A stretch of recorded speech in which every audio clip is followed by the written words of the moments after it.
forged from the love of liberty in the fires of hope and prayer, with boundless faith in our destiny, we solemnly declare. Side by side we stand, islands of the blue Caribbean Sea, this our native land. We pledge our lives to thee. Here every creed and race find an equal place, and may God bless our nation. Here every creed and race find an equal place,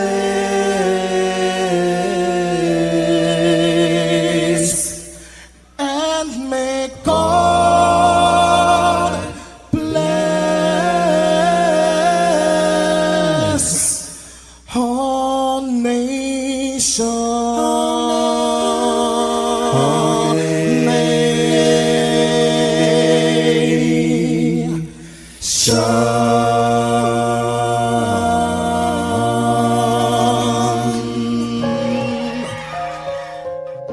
Heavenly Father, we come before you at the start of this new day, giving thanks for life, for health, and the opportunity to serve through this station. We ask for your divine presence to guide us in all we do. Bless this broadcast, that it may be a source of inspiration, joy, and unity to all who tune in. Whether near or far, may our words uplift, our music heal, and our message bring light to those who need it most. We pray for our listeners wherever they may be. Grant them strength for the day ahead, peace in their hearts, and success in all they put their hands to. Cover those traveling with your protection and those at home with your comfort and provision. Lord, may everything we do bring honor to you and be a blessing to others. Guide our steps, bless our efforts, and let this station be a vessel of positivity and hope. In your name we pray. Amen.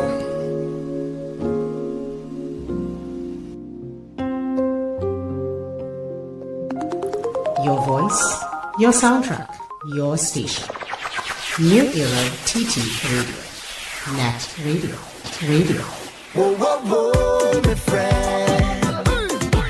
Yeah, yeah, yeah, my friend. Whoa, whoa, whoa, whoa, my friend, my friend. Yeah, yeah, yeah, my friend. I'm here with my friend, and then we partner straight till the end. The end. We had real money to spend. So if you know who's a real brethren, from long time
NETT Radio Breakfast Show, bringing you the energy, music, and vibes to start your day right. Well, everybody, good morning to you. Good morning to all my friend and them, wherever you may be. Once you're tuned in, logged on. Trust me, you are a friend, you are family. And it's good to have you here on New Era TT Radio, the heartbeat of the Caribbean. We take you above and beyond. Streaming, coming to you from the beautiful, gorgeous Twin Island Republic of Trinidad and Tobago, our slice of paradise. Want to say a very, very special good morning to you, and thank you very much for being here. Much thanks to the Heavenly Father for bringing us together for another day, and all that we do, dear God, let it be a blessing unto you.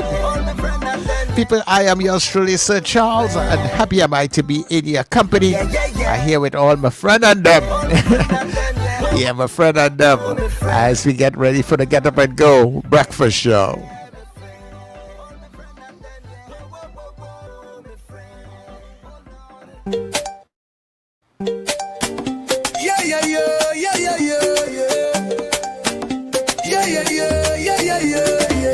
Wake up, it's a brand new dawn. The breakfast show got the vibes turned on. From Maracas Bay to the Savannah line, let's start the day in Caribbean prime. Good vibes rolling through the air. The breakfast show, energy everywhere. We talk, we laugh, we make you think. Grab your doubles or your morning drink.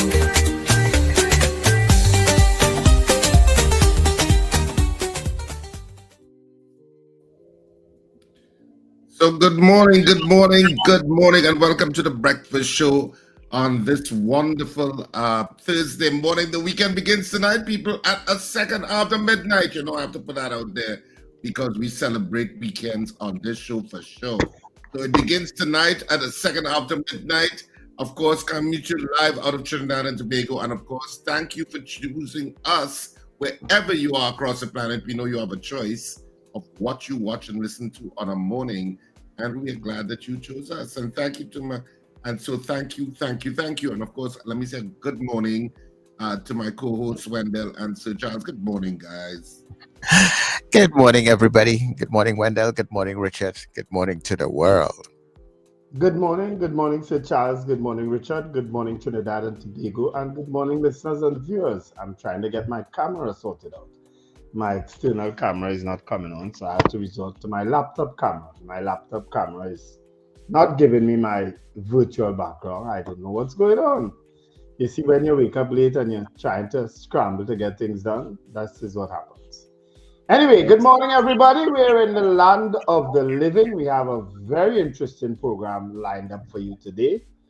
And my birthdays. Whose birthday do I have? Rudy Williams, he was an alderman at the Port of Spain Corporation way back in the day. Kofi Chapman, she used to be Chief Executive Officer at San Juan Lavantin. I don't know where she is now.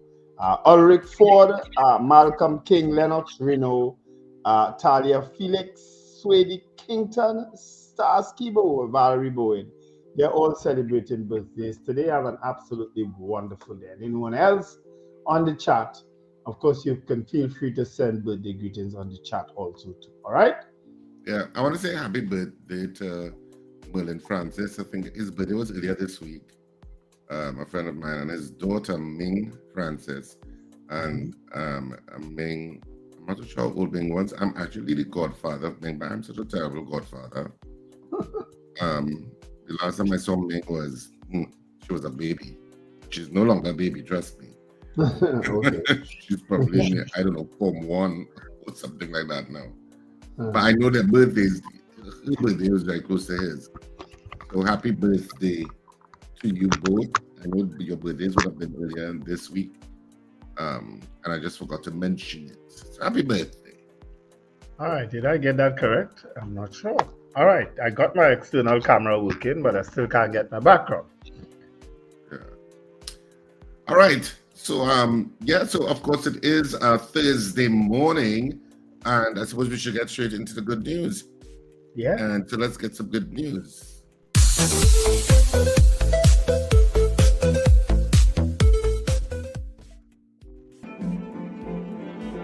Soprano Janine DeBeek grew up in Trinidad and Tobago. Her radiant and nuanced voice has brought her to stages across the US and Europe. Well, this is my 4th time performing in Paris, which I'm immensely grateful for. Janine is bringing power, a grace, a beauty, and a courage from a very special place in the world. Yo, Janine is honest. She's a powerhouse. She looks for the authenticity of her character in every little detail. I feel that everything about me as a soloist is like eyes are on me all the time. Because there's an expectation from people at home for me to succeed.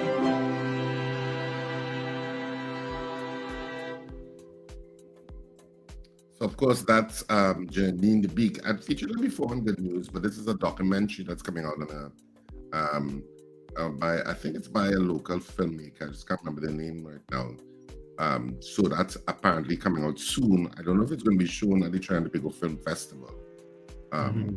But it's a documentary on her. So that should be super interesting. So you can look out for it. As I said, I had featured her before as part of our Good News and the wave she's making, in the world as a soprano. So, that was our good news for today.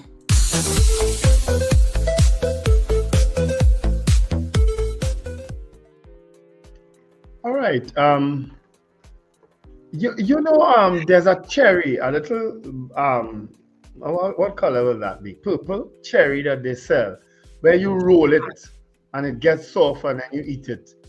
I haven't seen it for a long time, but I could have sworn I saw a vendor on the highway yesterday had a couple bags, because I couldn't imagine what fruit was that color and so small. But he was in the distance, so I couldn't call him. But you know the cherry that you roll? What did they call it? That again? Is it Governor Plum they call it? It's not Is it Governor Plum? Roll cherry or cerise? Cerise, is it like cerise or something like that? It's a cherry, but then they call it Governor Plum. Governor Plum, I don't know, you should roll Governor Plum. No, you don't use to roll Governor Plum. Governor Plum is a kind of big plum something. And if you're talking about small cherries kind of thing. It was a small cherry. Was it called cerise or something like that? I know cerise, you used to roll cerise. Yeah, cerise. That must be cerise, I don't know. But I could swear I saw someone selling that on the highway. I have not seen that in a long, long time. Somebody's busy messaging me, and I'm sure maybe it's about that. It's a plum. Governor Plum is different. Okay, series. Okay. Thanks, my boss sent me that message. Our boss. One of our bosses. Okay. We have a GP and a CP. Yeah. Right. So I don't know if we had mentioned, yes, I don't think we did, about Robert Redford passing. And of course, Robert Redford, for those of you who are younger and you don't know who Robert Redford is, go and find out. I don't understand this generation. At least some of the people in the Gen Z generation, like some of them, not all, but some of them who have no interest in knowing, what happened before. The music of yesteryear or the movies of yesteryear. I was always interested, as a child, of what happened before, what the music was of the years before and the movies of the years before. But Robert Redford, of course, is the one who initiated Sundance Festival, which is one of the premier film festivals on the planet, for which a lot of independent filmmakers were born or got prominence. And of course, there's often Trinidadians and Tobagonians who go to that Sundance Festival in terms of our filmmakers and filmmakers generally from the Caribbean. So Sundance is very important on the calendar, and Robert Redford started that. He got in setting that up. Of course, he's an actor who came from, I think he was an actor on Broadway first. I think it's one of his plays that he first came into prominence with his Barefoot in the Park, and eventually went out to do the movie, and then of course the rest is history. And he was also very, political. He was also an activist and would speak out and stuff. Anyway, he passed at the age of 89. Not today, it was the day before yesterday. Yes. And I don't think we mentioned it, but we should, because I think he's certainly an actor that I looked at when I was growing up and wanted to be an actor. Everybody looked at Robert Redford back in the day. Yeah. He acted in some iconic movies. He was a kind of quiet person. He was never loud. Humble. Yeah. He never came across that kind of way. Yes. He was never, he never came across flashy and ostentatious. He was always kind of there and intelligent. Yes. So, and he had a whole history of how he eventually became an actor. I wasn't his first choice. Was he part of Elizabeth Taylor's love interest at one time? Was he? I know Richard Burton. Was it Richard Burton? I think she was married to Richard Burton for the longest. Yeah, I think she married Richard Burton like twice or three times. I can't Yes. I'm not sure if Robert Redford was part of that. I'm not sure. I don't think so. But anyway, he's passed, but he has left a very rich legacy, not only in film, and not only as a director, because he won an Academy Award for directing Ordinary People. I don't know if you remember that movie. That movie. Yes. So he directed Ordinary People, and he won an Academy Award for that. He also has an honorary Academy Award. For a lifetime. So Robert Redford. That's what this thing about it. Of course, now as we're in the United States, there are other stuff going on, because Jimmy Kimmel was indefinitely put on a hiatus. I don't want to say that he's fired. Well, the show was cancelled. Well, they said indefinitely. They didn't say cancelled, They said it was cancelled. They said indefinitely something, some other word they used. Well, what Donald Trump posted is that it's cancelled. This is Donald Trump's post. I know, but that's not how ABC phrased it. Okay. And ABC, of course, is part of the Disney empire. And Jimmy Kimmel, I often watch Jimmy Kimmel because he's funny. Yes. He's funny, but of course he's unrelenting in his criticism of President Trump. And part of the problem that led to this issue was some comments that he would have made with regard to Charlie Kirk's death, and some things he said. They had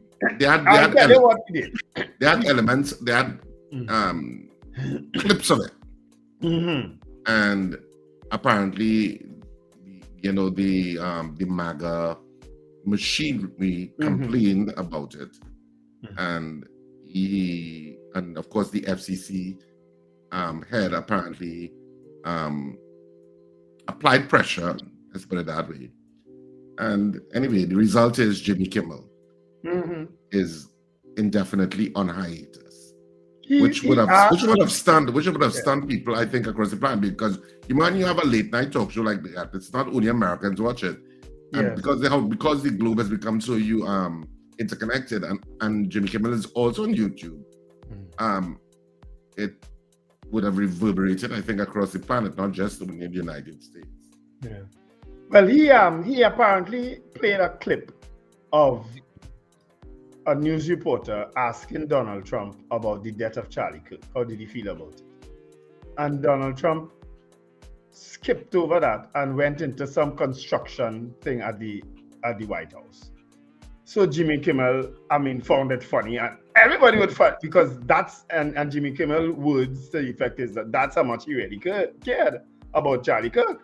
The fact that he gone straight to. But I don't think that's what the people objected about. It was something about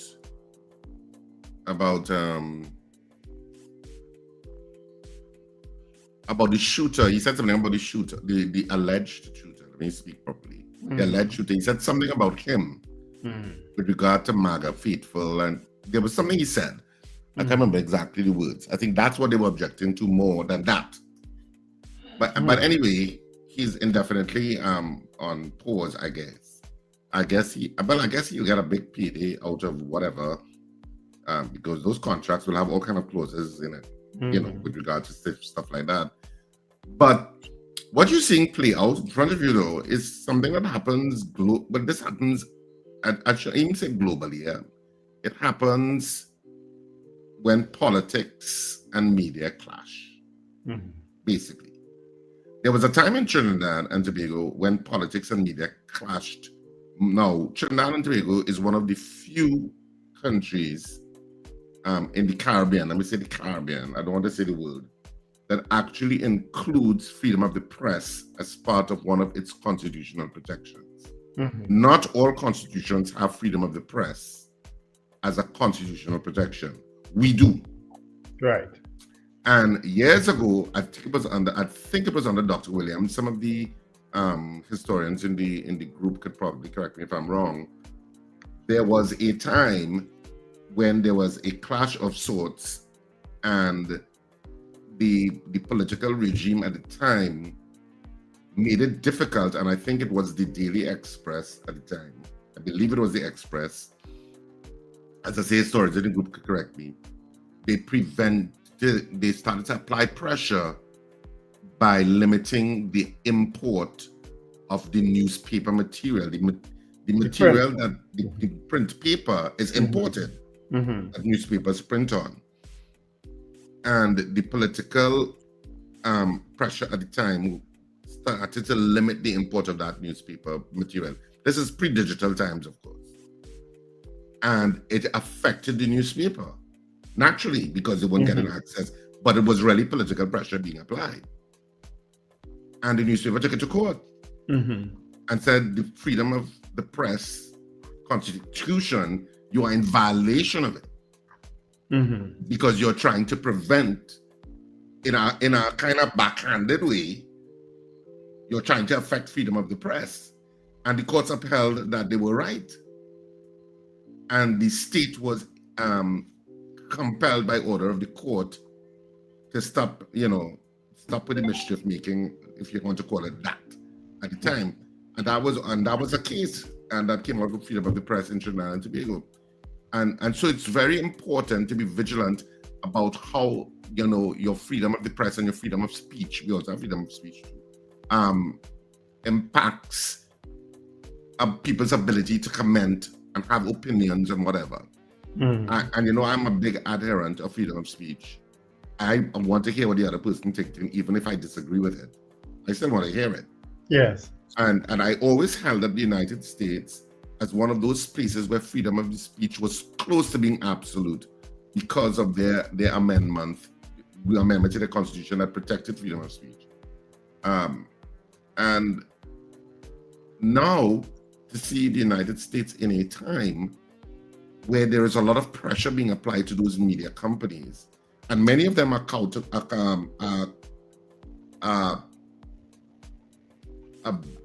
bending to the will of the political pressure in whatever way. Because a lot of the times, if you have a problem, with what the freedom of the press does, you sue for defamation and things like that, which is what, of course, Donald Trump is entitled to do, and which he's doing, I think, with the New York Times. I think he's suing them for $15 billion. So if you feel you've been defamed, you can take them to court. That happens here too. If the fourth estate crosses a line, there's you have certain remedies. But a lot of the times in human history, and I'm not just talking about the United States, I'm just talking about human history, when politics and that fourth estate clash and the politics starts to win, it is an erosion of those protections that feed to the vigilance and the criticism of looking at the society and one of the benchmarks of democracy. It happened in India under Modi, where a lot of the press in India, the free press in India, was beaten into submission. I think there are very few ones, a lot of the major ones kowtowed basically to what the pressure was. It happened in Turkey to a certain degree. Well, Russia, it certainly happened in Russia. Under the administration of Vladimir Putin. and so it's kind of a, you could see the playbook occurring, and America has always been very so much a protector of that freedom of speech right. I've always held them up as being the closest to the absolute. Because many people say freedom of speech is not absolute. Yeah, right? They have restrictions, and it's not absolute. They're correct.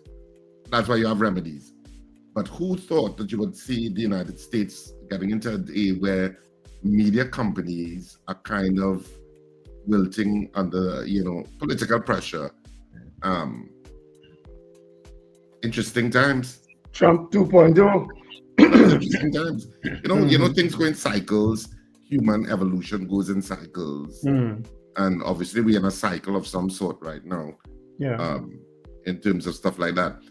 But I didn't want to say it's a US thing. I want to say it's a politics versus media thing. Yeah.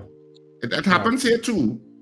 When politicians... Well, it has happened here in some occasions. It happens. That sometimes they don't want to talk to a particular journalist, or they will talk a particular media house and say X, Y, or Z. So it happens. Yeah. Well, it happens to us sometimes. You know what I mean? Even at a commentator level, people classify us as pro this or pro that, or against this or against that. I don't even be bothered, yes. I can't be bothered, honestly. Well, the media is always resilient and protective about how they, whatever the lens through which they see what they see and how they comment on it. And plenty times media have differing voices. Yeah. They don't necessarily have one voice. They have different voices in a media house of how they may see a particular thing. You may have an editorial, which is a particular company position. But, so which is what you see happening here from time to time. You see the editorials say a particular thing, but they'll have columnists that may not necessarily agree with that position of an editorial. They may be in another direction. Yeah. But it's just part of the world. We'll see how it all plays out. I just say it's an interesting. Jimmy Kimmel also hosts one Who Wants to Be a Millionaire Now to End. I think he's also the host. I don't know. That's a game. Yeah, I don't watch games. Yeah, I think he also is the host of that show. But excellent. But the interesting videos and clips coming out of Trump's visit, the president's visit to London. Of course, he is guest of King Charles and Queen Camilla. So some interesting videos coming out of that. He is a character that I don't know. He's just a character. I just have to accept him for years, Well, let's see if we can quickly greet our people on the stream, and then we'll come back. Well, he's the president of the United States, so he's always been a colorful character. So he has brought it to the presidency. Well, boy. Yeah. And he walking ahead of the king. I mean, he breaking all manner of protocol out there in England. All manner of protocol he breaking. And of course, how the British are. And they gave him a nice welcome. Lovely welcome they gave him. So people had to be dragged out of a dinner. Valerie Mendoza. Good morning to the breakfast team. Top of the morning from DL. Margaret Thomas. Suzanne Jessup says greetings from Suzanne, Suzette, and Mrs. Gemma. Michael Cadet, Erica Charles, Miguel Gonzalez, Brennan Smith, Ava Smith, Marcia Rock, Eunice Dublin, Slick Money Grip, Doreen Pierre, Boy Bidesi, Robert Taylor, Odell Guy, Sherwin and Juliet Kerr, Ingrid from Tucson, Diane Payne, Kathy Ann Charles, Lambert Bruce, Debbie Modest, Joyce Phillip, Richard Jeremiah, Ambrose Blau from New York, Kenny in Harlem, Trinidad Margot from Florida, Alistair Hart from San Fernando, Helen Prescott, Wayne Ramsey from Fort Lauderdale, Julia Batiste, Ann Noel, Gavin Frank, Brent Hackshaw, Trinidad Margot. This is where I was talking about that fruit. Everybody started to say series. and they give their different spelling of series. Every single person put a different spelling. Lester Cragwell, Miguel Gonzalez, no, it's not Balata, I know Balata. Julia Batiste, no, it wasn't Dongs, I know Dongs. Boy Bidesi, Governor Cherry, that's what I thought it was. Maybe it's Governor Cherry is the name of it. Rena Buru Jennings says, when you roll it, it becomes sweet. That's true, Rena. Eva Smith, Lando, it's one of the rolling cherry. Bernadette and Nelissa Yates, Ron DeSantis Jr., Robert who? That before my time. Yeah, please. Chris Tusa says, congratulations to his son, Specialist Morgan Gans, as he graduates from basic training in the U.S. Army today. So congratulations to congratulations to Morgan Gans. Sherma Paul says, good morning. Apollonus. Dean Allen says, one of Robert Redford's great films, Richard, was Red. He had a great sense of politics and social discourse. Robert Harper says, good morning. Garfield Hazel. Margaret Thomas says it was Richard Burton. Yeah, she married Richard Burton about how much? 3 times, I think. Garfield Hazel says good morning. All these are repeats. Lester Cragwell says he said they can't be grieving and pointing fingers at the same time. That's his comment. Lester is saying that Jimmy Kimmel made. Derek Billwin says, good morning. Beauty Culture, Diane Payne. Margaret, he was a glutton for punishment. Far Rockaway says, good morning. Far Rockaway, sorry I missed you yesterday. I came just after you came actually. But I will see you on Friday, tomorrow, God willing. All right? And thanks for the support for Rumbox. Brennan Smith says, it had under Eric Williams, Patrick Manning, Basil Pandey. I don't remember anything under Kamla Prasad Bisesa or Dr. Rowley, but I stand corrected. Derek Billion says, does TTT have the freedom? Because have you noticed that since after the election, they report nothing the opposition speak about? I didn't watch TTT actually. Sankofa says blessings. Who else is new here? All these are repeats. David McCarthy says good morning all. Cheryl Duncan and Richard Phillip. Those are the greetings I have. When last I had rambutan, a long time, boy, Robert Harper. A long time. I didn't see the fruit really. All right, so let me say good morning to Terry Ann Peters, to Archbishop Ashton Clark, to Kent, Frank in Ruka, Mr. Bailey in Powder Magazine, good morning to you. Some people who are already in the other chats are here. Carlin, good morning to you. And so I guess we can go for the break and come back. Pay $1 down on higher purchase plans at Furniture Plus. Enjoy fast approval, low interest rates, and up to 36 months financing. Retirees, self-employed, and permanent employees apply today. Buy now, pay later with Furniture Plus credit plans. Conditions apply.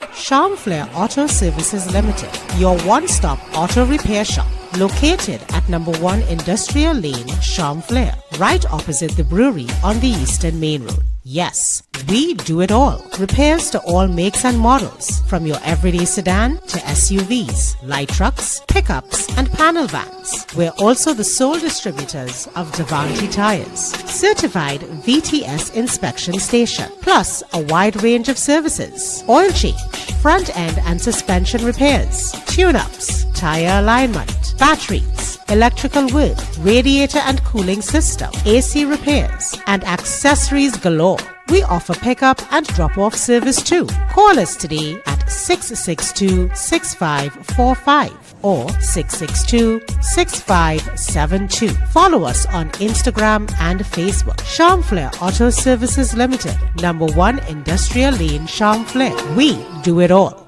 Tobago. Road love is coming, sure it's coming to shop. Saturday the 20th of September, 8:30 p.m. sharp. 8:30 is 8:30. Rock on. The whole crew coming with the Apples are riding, Malachi, Miss Janice, and me, if I get my visa. With Penelope, Cecilia, and Alan the entertainer. Tickets available at Barco, Johnny Q Superstore, Lowlands Mall, Tobago, Jade Monkey, Milton Road, Crown Point, Comfort Inn Suites, Penny Savers Pharmacy, Conby and Canaan. Shore Park box office opens on the 17th of September, 12 noon to to 6 p.m. and online at islandeticket.com. Tobago, roadie in your yard, we coming to love hard.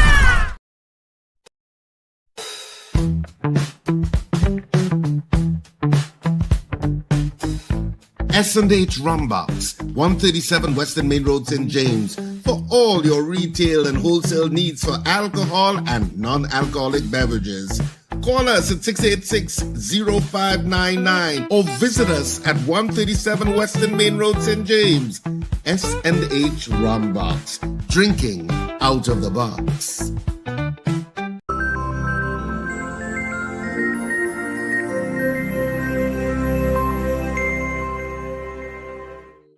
All right, so we go over to Wendell now with the Daily Express. Over to you, Wendell. Yeah, I'm busy trying to fix my background issue.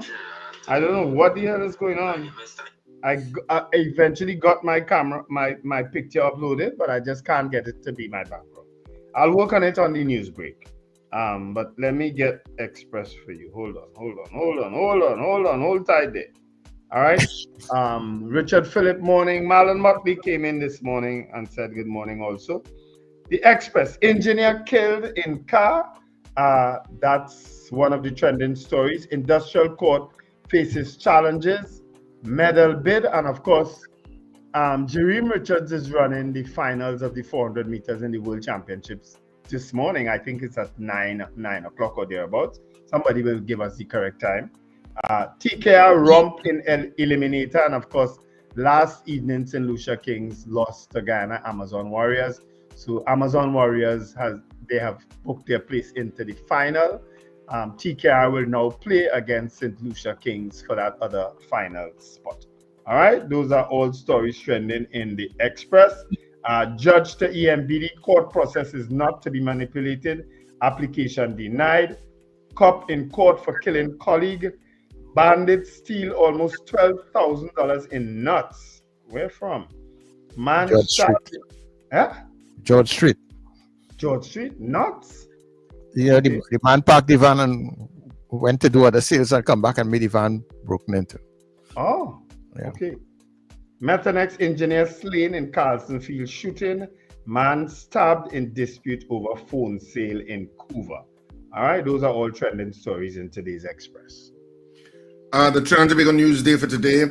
Judge, no tolerance for delay in EMBD cartel claim lawsuit.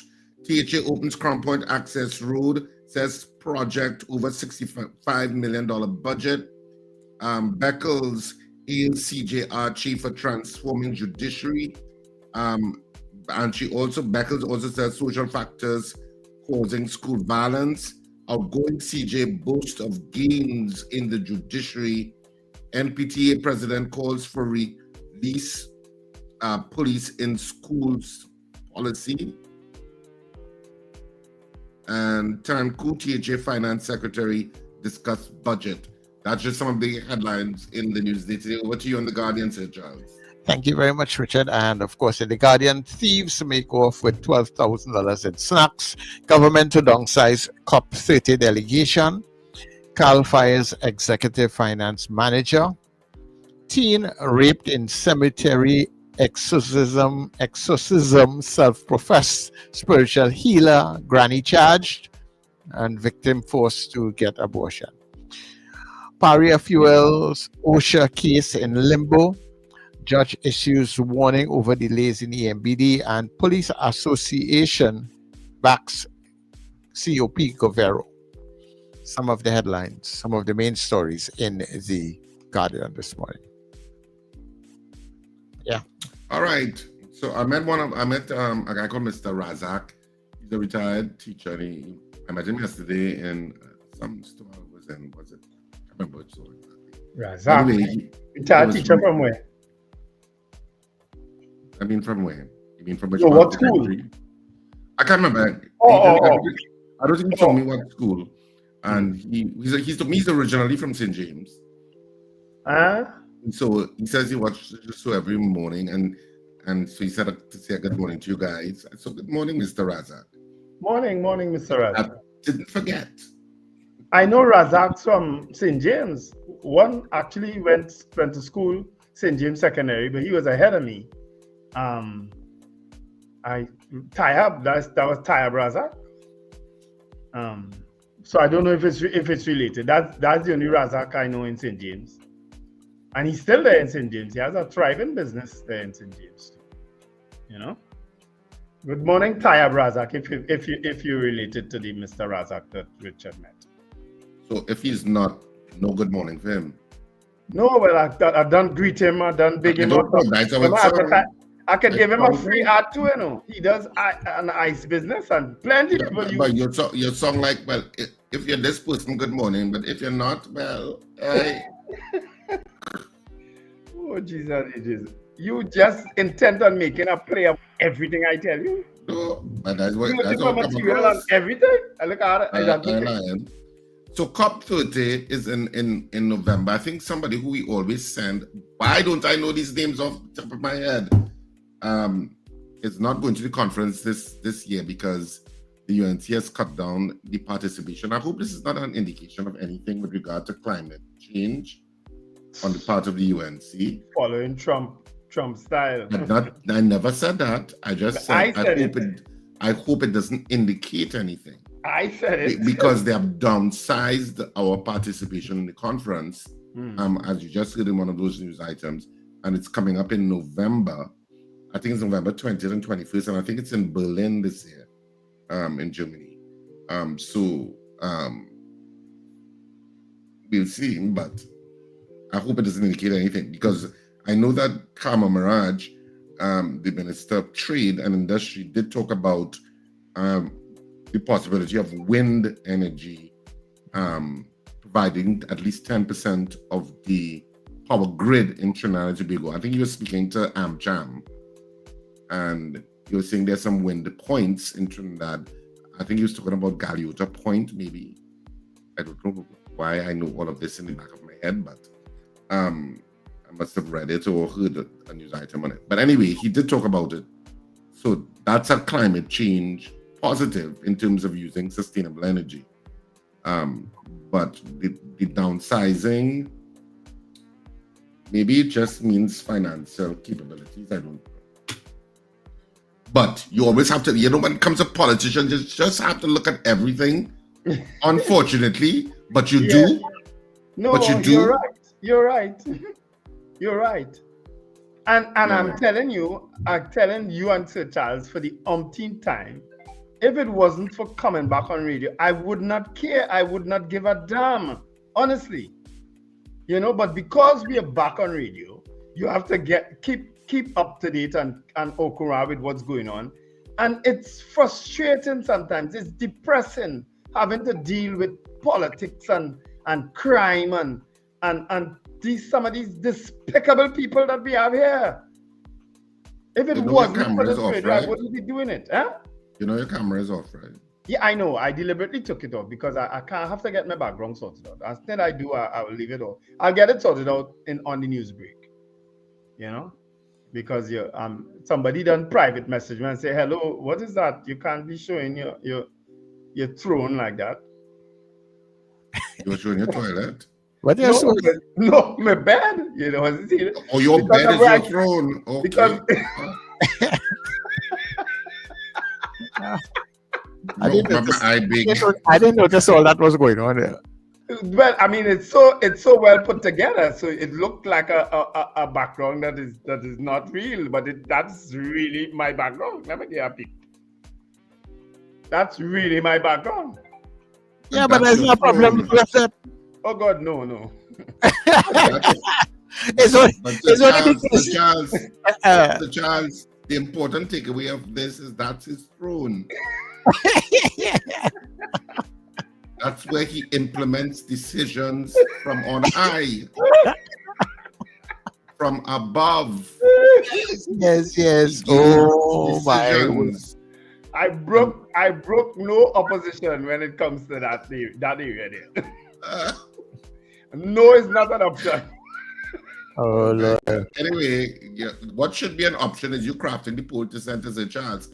You know what? We could open up the lines at this point, because this is where we get a little interactive with people who are listening and viewing us from across the planet. So we'll open up the lines at this point 281-1315, 281-1315. So you can call us at that number and we'll take some of your conversations. I don't know if anybody could answer. Just now, I don't know if anybody could answer the same question I was having that Ambrose Blah asked. What happened with the Citizen Amendment Bill in the Senate last night? Up to news time, they were still sitting. I don't know. Anybody knows what happened? You've seen no news about that or heard no news about it. So anybody finds out, please let us know. Yeah, well, maybe someone on the line might be able to help us out with that. Good morning to you, caller. Good morning. I can't answer that one. Front and center, 11 till Central. How are you guys doing? Hey, I just wanted to ask Wendell, that I hope that is a green screen you have behind here. That's a green wall. That's a green screen, right? That's a green wall. That's an actual green wall. Okay, good. Okay, I just wanted to make sure, besides breaking all protocols when it comes to, virtual, broadcasts or whatever. Come, Virginia, let me go. Because, you'd be one of the guys. Hey, Richard, you hear what happened to him the other day? Richard, good morning. Where he was trying to remember his friend's name, and the only way he could remember them is by the month they were born, like Miss September, Miss October, and stuff like that.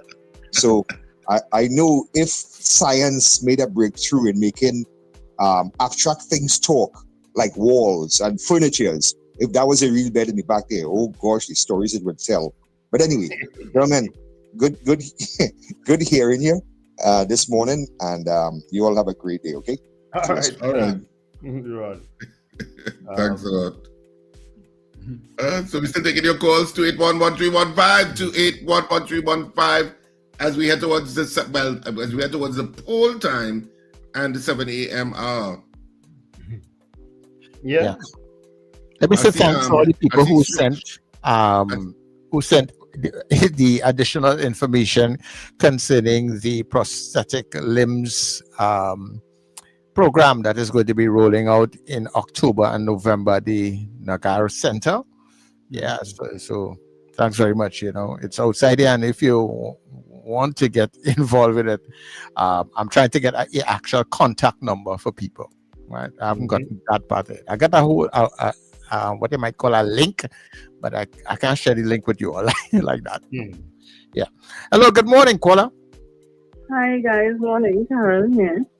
Morning, Carol. A strange thing happened this morning. I was trying to send a greeting online. I was also sending condolences to somebody, and for some reason, when I typed out the thing, and a red line came up along it.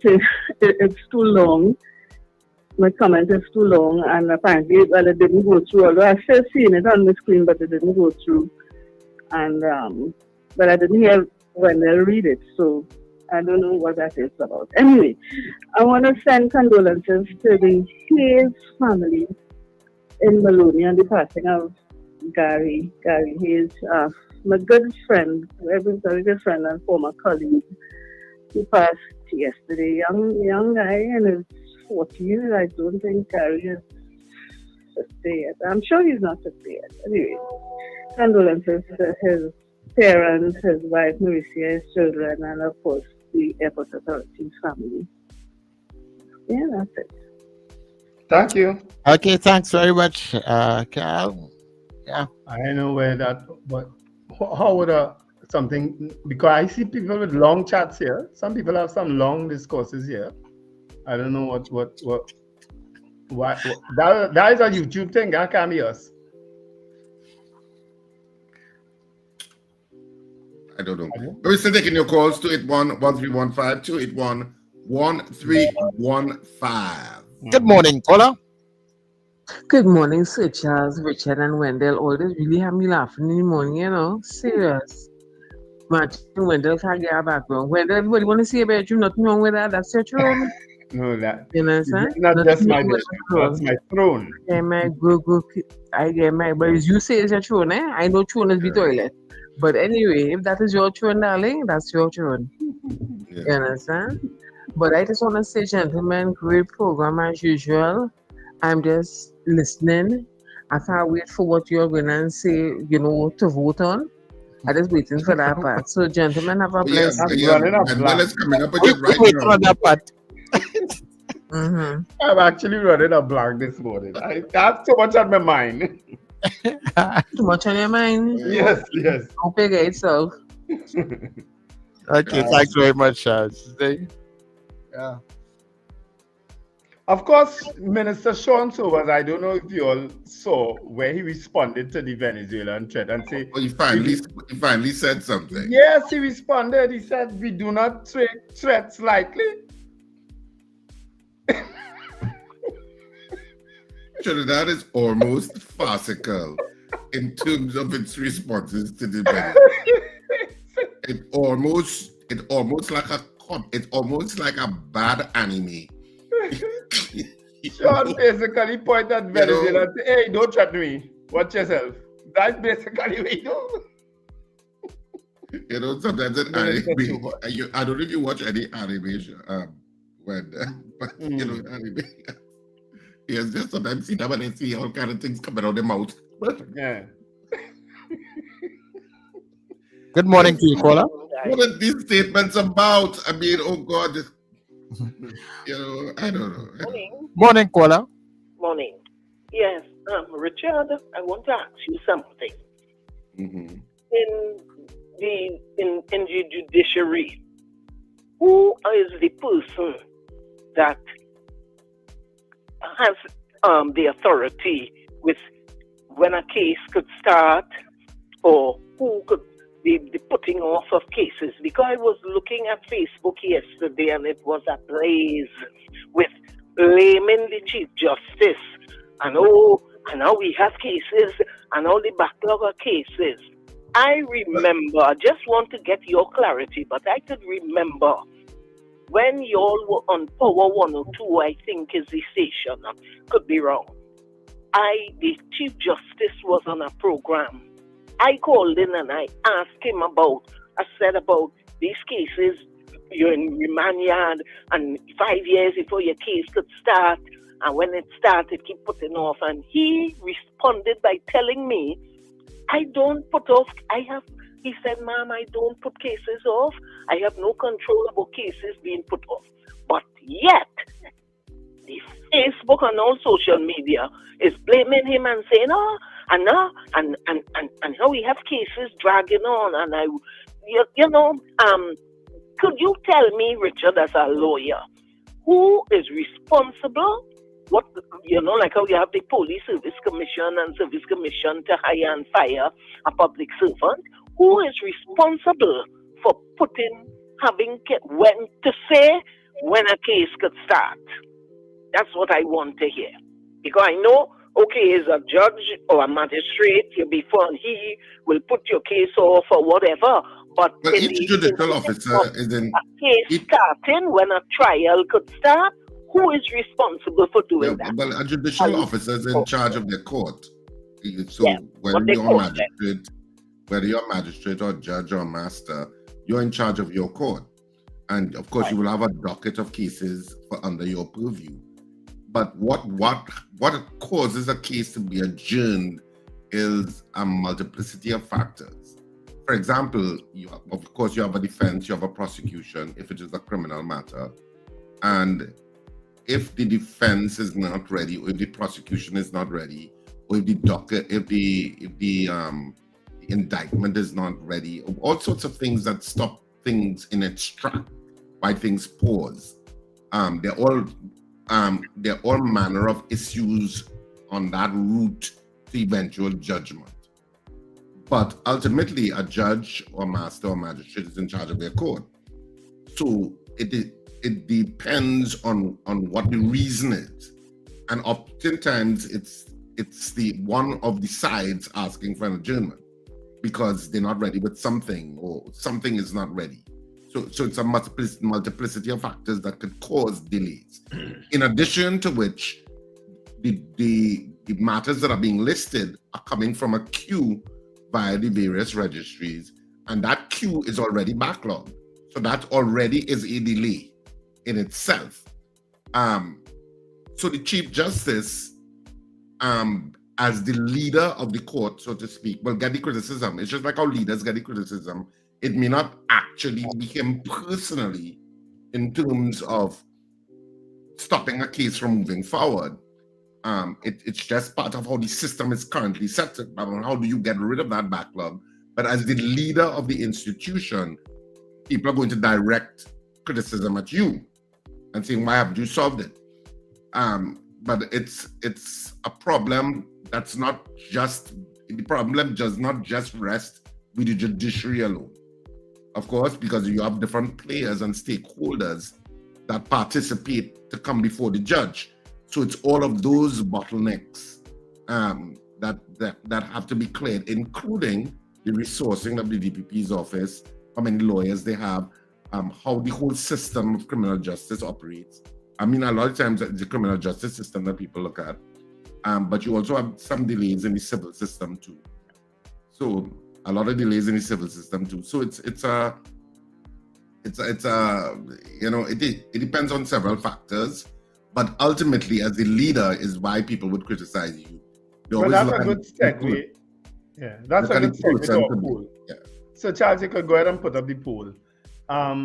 Jason Samuel, though, is saying that the bill was passed in the Senate 16-13 with 1 abstention. Those numbers don't add up, though, is it? Because the government has 15 senators plus the president of the Senate. So I'm assuming one of the opposition, one of the independent senators voted with the government.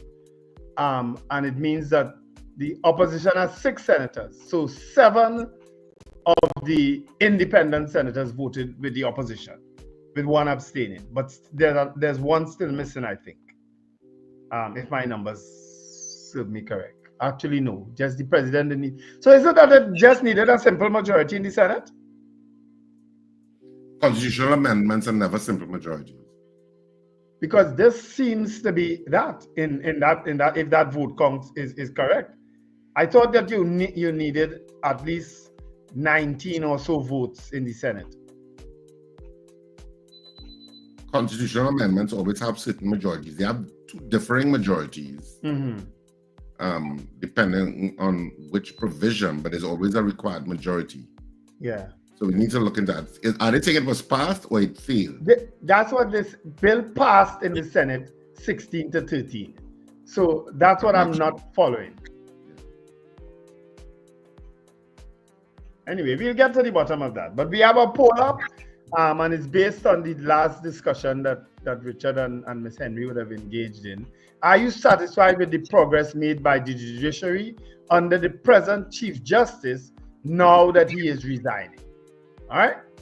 Are you satisfied? Yes or no? That's our poll this morning. All right, the Chief Justice is set to go within this law term, within the next year, that is. So are you satisfied with the progress made under him? All right, yes or no? Yeah.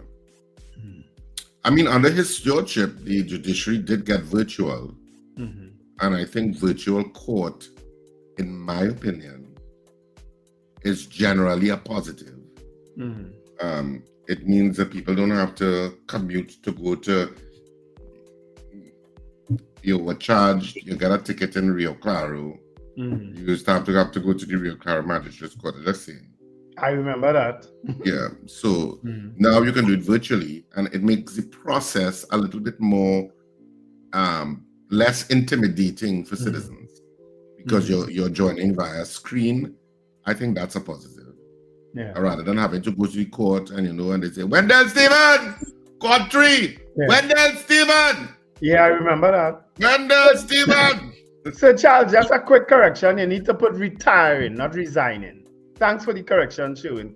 I missed that. Retiring, he's not resigning. He was very clear on that. He is not resigning, he's retiring.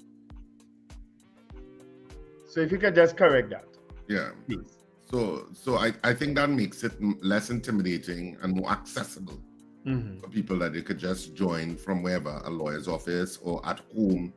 You can join a court system and have adjudication upon your matter. Yeah. So I think that's one positive. I told you about my experience when I went in court a day for when they stole my car, and I heard my name echoing. I walk out the court, I said, why are they calling my name? So I ain't do nothing, but my name echoing, bellowing all over the court. Yeah. I left the court, Richard. Yeah, they still that. Mm-hmm. And then a time I got a ticket in because I was going to Toko with some friends and I was driving a pickup and I had one of them. He was a visitor. He wanted to experience the breeze on the outside. How much tickets you got in your life, so?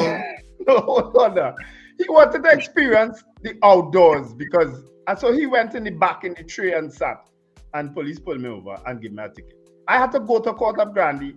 The magistrate just said, dismiss. I drive all the way up to Grandy just for the magistrate to say dismiss, you know, because she found, when she heard my explanation, she said, oh gosh, you know, you give a man a ticket for that, you know. Anyhow, people, we are going for the news. Continue to vote on the poll when we come back. Yes or no first, and then the explanations after, right? And we will be back shortly. So, Charles, look out for me back.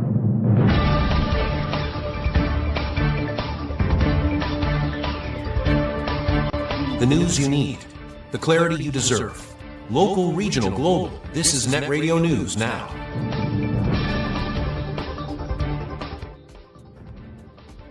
This is News Now on New Era TT Radio and Guile Caribbean. I'm Derek. The Estate Management and Business Development Company has been denied extra time in a series of multi-million-dollar lawsuits tied to alleged contract breaches and manipulation for personal gain. On Wednesday, Justice Frank C. Prasad rejected EMBD's request for a 3-month extension to file replies, warning there will be no tolerance for delay after 8 years of litigation. The lawsuits, known as the cartel claim, filed as far back as 2017 and involve several major contractors, along with former EMBD executives and Energy Minister Dr. Rudal Munilal. The judge said EMBD had already been given a generous timeline and noted that the law on filing replies is straightforward. He stressed that any further delay would undermine accountability and transparency in protecting the public purse. Justice C. Prasad has ordered EMBD to file its draft replies by October 31st, with responses from the defendants due November 20th. If not, the cases will proceed without them. Former president of the Law Association, Sophia Choate, senior counsel, has been sworn in as an independent senator. She replaces the late Dararup Timau, whose seat was declared vacant following his passing on August 3rd. Also sworn in was veteran journalist Wesley Gibbings, who will serve temporarily during the absence of Senator Dr. Desiree Murray. This marks Choate's second senatorial appointment, having first served in 2015. Following the oath-taking, Senate President Wade Mark invited tributes to the late Senator Timau. Darrell Alahar spoke on behalf of government senators, Dr. Amory Brown for the opposition, and Francis Lewis for the independents. Deputy Commissioner of Police Junior Benjamin says the TTPS is not afraid to hold its own officers accountable when they breach the law. His comments follow the disappearance of 20 kilos of marijuana from the Barataria police station, part of a $1 million drug bust last week. Benjamin stressed the matter is under investigation and will be treated with full seriousness. He admitted the incident damages public trust, but said transparency and accountability are key to rebuilding confidence. The DCP added the service already has checks and balances in place, but officers must consistently follow them. He insisted the case is an isolated incident, not a wider trend. Benjamin also called on the media to maintain balance, reporting not only on crime and corruption, but also on the positive work of police officers. One day after his colleague was laid to rest, Special Reserve Police Officer Anton Phillip appeared in court on Wednesday, charged with the manslaughter of PC Jamal Charles. Phillip, who faced Master Indira Chinabas, was granted $250,000 bail. His next hearing is scheduled for January 12, 2026. Police reported that around 3:15 p.m. on September 11th, PC Charles was on duty at a security booth at Kent House, Marival, when a gunshot rang out. He was later found with a fatal wound to the head. Investigators say Phillip was one of 2 other officers at the scene and was later asked to assist with enquiries. He was formally charged on September 15th, following advice from the acting director of public prosecutions, Minister of Local Government Khadija Amin has extended condolences to Charles' family and says counseling support is being provided to affected staff. Police are investigating a nutty heist in Port of Spain, where almost $12,000 worth of branded nuts was stolen on Tuesday. A 27-year-old delivery driver told police he parked his Associated Brands truck along George Street around 11:15 a.m. When he returned half an hour later, the lock on the truck's container had been broken. Missing were 10 cases of branded almonds, 13 cases of cashew nuts, 8 cases of Sun Mix, and 1 case of honey-roasted cashews, together valued at nearly $12,000. Officers from the Port of Spain division are continuing inquiries. In regional news, the government of Grenada is raising alarm over what it calls an escalation of activities in the Caribbean Sea, warning that regional stability and the livelihoods of its people must be safeguarded. In a statement, Grenada stressed that the sea remains the lifeblood of fishers and inter-island traders, whose safety and freedom of movement must be protected. While acknowledging challenges from illicit maritime activity, the government said these must be addressed lawfully and through stronger regional cooperation. It emphasized that dialogue and diplomacy are the only acceptable tools for resolving differences. Grenada reaffirmed its commitment to the Caribbean as a zone of peace, urging regional and international partners to respect this principle, even as tensions mount.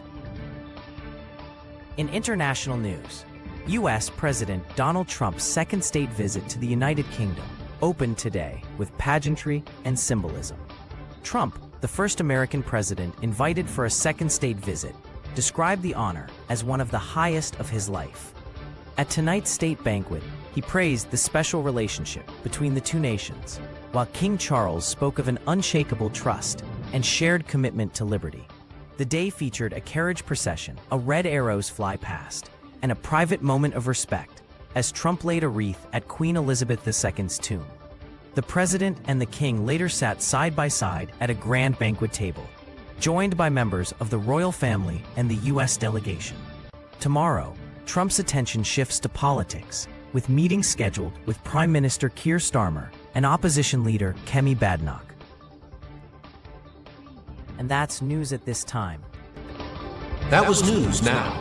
Stay informed with New Era TT Radio, Net Radio.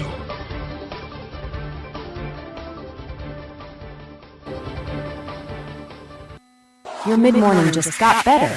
Join Sir Charles for the mid-morning mix and mingle, where good music, real talk, health, and family matters come together, and your voice is heard. Whether you're at work, on the go, or just taking a break, this is the perfect mix to keep you engaged, informed, and entertained. The mid-morning mix and mingle, weekdays, 9 a.m. to 12 noon on New Era TT Radio, Net Radio. Mornings just got better. You're locked into Net Radio Breakfast Show, fueling your day with the best music and real talk. Carnival, I love you so.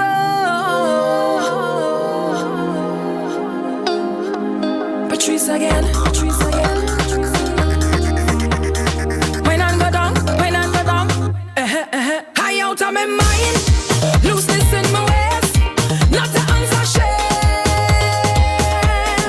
Washing up my spine, making up my face, not the answer shade. They don't know me already. When it come to party, I just wine and go down and wine and go down and wine and go down full stop. And everybody, they just talk about me with my hand in the air, rum in my hand. Why not doing it?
So everybody, good morning to you once again as we welcome you inside the second hour here on New Era TT Radio, NETT Radio, and of course Gael Caribbean. Good morning to the Gael family, and of course thank you very much people for staying with us.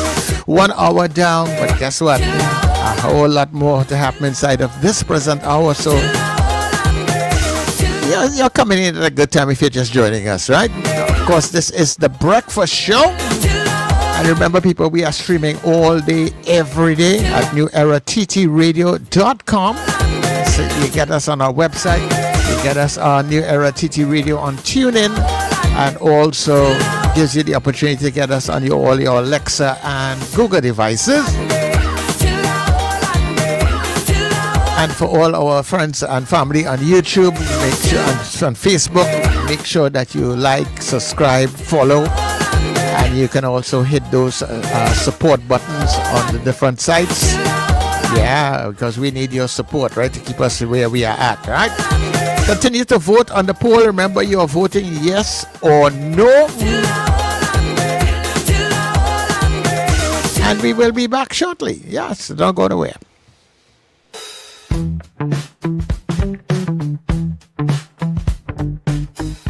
S&H Rumbox, 137 Western Main Road, St. James, for all your retail and wholesale needs for alcohol and non-alcoholic beverages. Call us at 686-0599 or visit us at 137 Western Main Road, St. James. S&H Rumbox, drinking out of the box. Don't miss Furniture Plus Inventory Blowout Sale. Get up to 65% off in-store and online. Enjoy massive savings on furniture, appliances, and more. Hurry, this deal won't last. Shop now and save big at Furniture Plus. Charm Flair Auto Services Limited, your one-stop auto repair shop.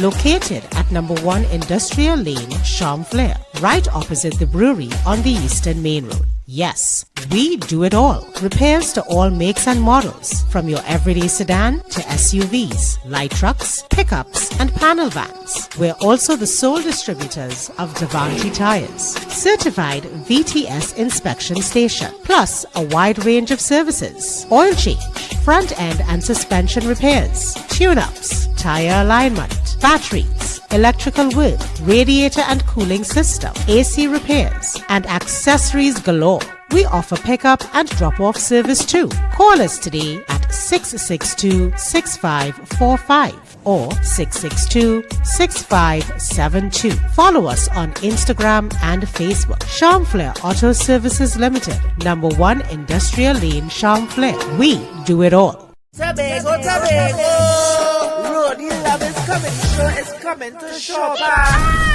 Saturday the 20th of September, 8:30 p.m. sharp. 8:30 is 8:30.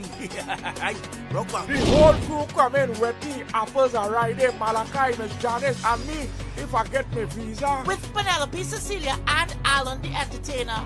Tickets available at Marco, Johnny Q Superstore, Lowlands Mall, Tobago, Jade Monkey, Milton Road, Crown Point, Comfort Inn Suites, Penny Savers Pharmacy, Conby and Canaan. Shaw Park box office opens on the 17th of September, 12 noon to 6 p.m. and online at islandeticket.com. Tobago, roadie in your yard, we coming to love hard. Advertise with us on New Era TT Radio, the fastest growing streaming platform for talk in Trinidad and Tobago. Audio and video ads welcome. Elevate your brand with us. Connect with us at newerattradio@yahoo.com or call us at 299-5156. Now what are you waiting for?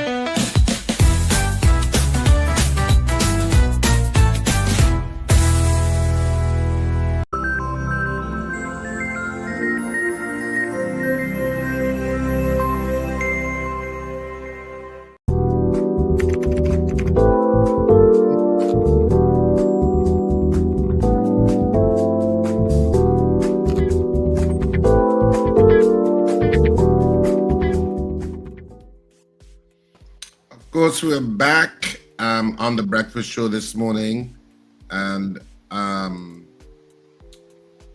we're going straight to our poll results. Yeah. But before we do that, let me just add some good news to the sporting world. that we missed in the first when we were reading news.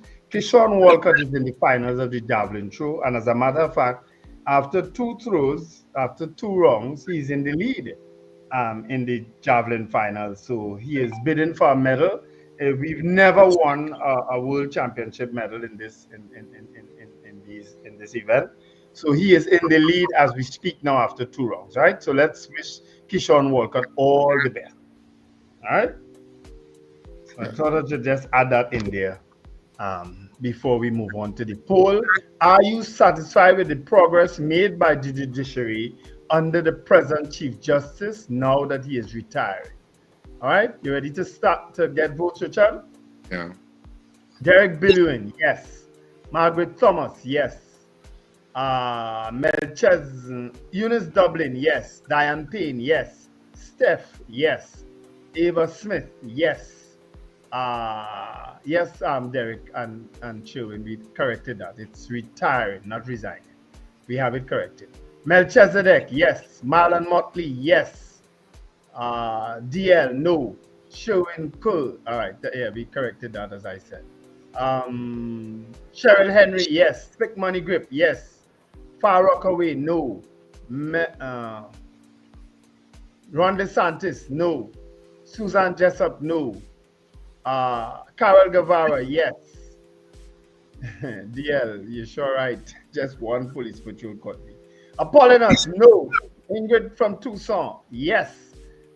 James Kamau, yes. Garfield Hazel, yes. Sherwin Kuhl, no. Apollonius, no.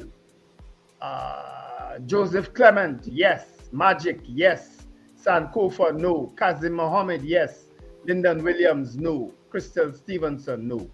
You have any votes, Charles? Yeah, I have some votes. Pauline says no, and Dabity says no. Terry Ann says no. Junior says no. Well, you have a Horatio vote already. Chris didn't vote. Archbishop Ashton Clark says yes. Zena says yes. Sean Ram says no. Sexy Red says no. And somebody I haven't seen for a long time. Annan is back. He says no.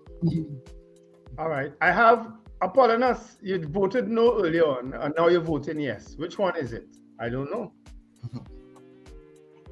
You voted at 7:09 and said no, and now you're voting at 7:19 and saying yes.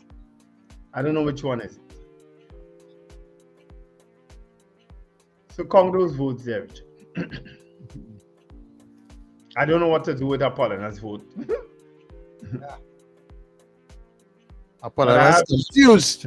All right. I have 3 votes just came in. Debbie Mitchell, no. Beauty Culture, no. Lyndon, yes.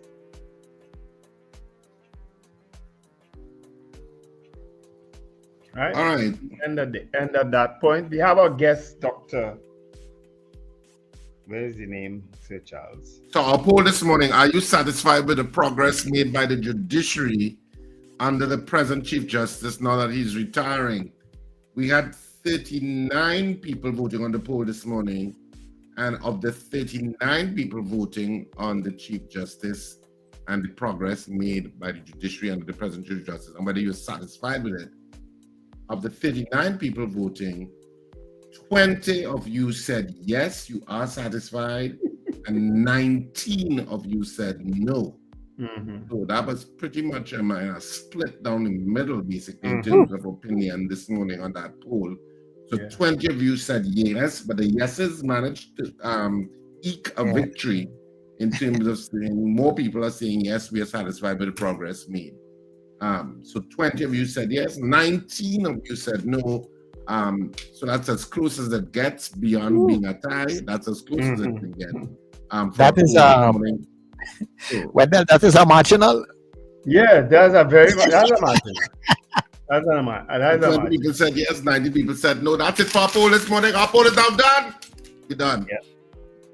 Our guest is Dr. Carl Ryan. He's a mental health consultant. And everybody on this chat, everybody listen to us, need to listen to this show today. Listen. Do not switch your dial.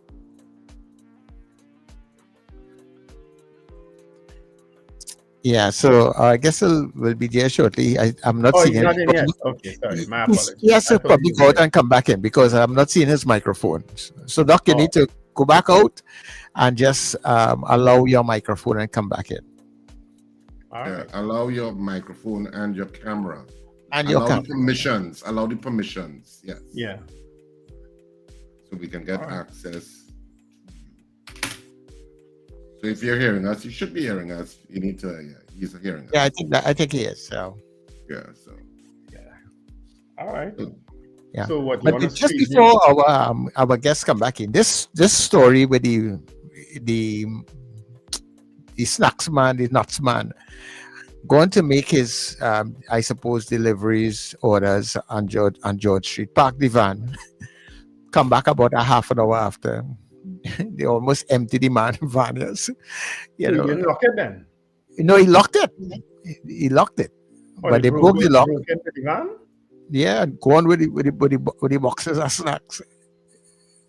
Oh boy. You know. Is it a salesman from one of the known companies or somebody? Yeah, it's like it's associated, so that's like Sunshine Snacks, I think. Oh, okay. Right. Okay. So with one of those, they have these vans, thing. Yeah. Oh, okay. Yeah. They have cameras on George Street. And one man alone can move with all those boxes. Because it's a number of boxes, like about 40 boxes. So one man supposed to know what happened on George Street. Me, I can't tell you last time I went on. Are there cameras on George Street? I would imagine the business places have cameras outside. Maybe that's why they realized that the guys was anyway. But you supposed to know. Not really, Yeah, you were in the belly of the Port of Spain City Council for more years than the Chief Justice retiring. You're absolutely right,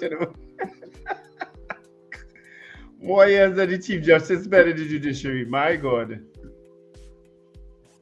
Yeah, well, that was. All right, well, the guest is here now. All right, great.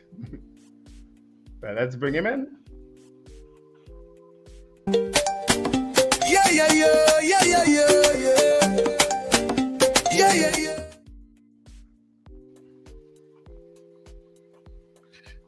Hi, good morning. Of course, we are speaking to mental health consultant Dr. Carl Ryan, who's joining us this morning on the Breakfast Show. Good morning, Dr. Ryan. Yes, sir. Unmute his mic. Yeah, your mic is still muted. If you are ready for us, I'm assuming you're ready for us. There we go. Good morning, Dr. Ryan. Good morning to you all. Hi, morning. Thanks for joining us on the Breakfast Show. This morning, we have been talking a long time on this show about having somebody who's an expert in mental health to discuss, some of the issues that people face personally in navigating mental health issues, but also generally with a lot of the stresses of life in 2025 on planet Earth. So I don't know if you can give us a sense of your credentials, because you're a mental health consultant. Is it that you're a psychiatrist or psychologist, or is it that you are versed in mental health in terms of your practice or whatever it is you do? If you could give us some of your background for our listeners and viewers. I did send my bio to Sir Charles. I don't know if he received it. I'm sure he did, but you could tell us. You could tell our listeners and viewers. I am a mental health consultant. Right. So that means a bit of both psychiatry, psychology, sociology, and so on. Okay. What got you interested in this field? Well, boy, to tell you the truth, I just wanted a job. that is as Trinidadian a response as you could get.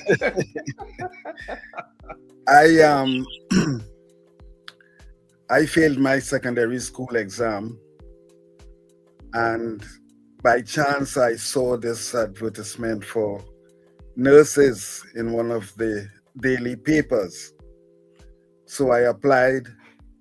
I did an entrance exam. I passed that, and after you pass the entrance exam, you're supposed to apply to the hospital of your interest. Well, once I passed that exam, boy, I see myself with a white coat and a stethoscope, walking around and, playing doctor and all this sort of thing.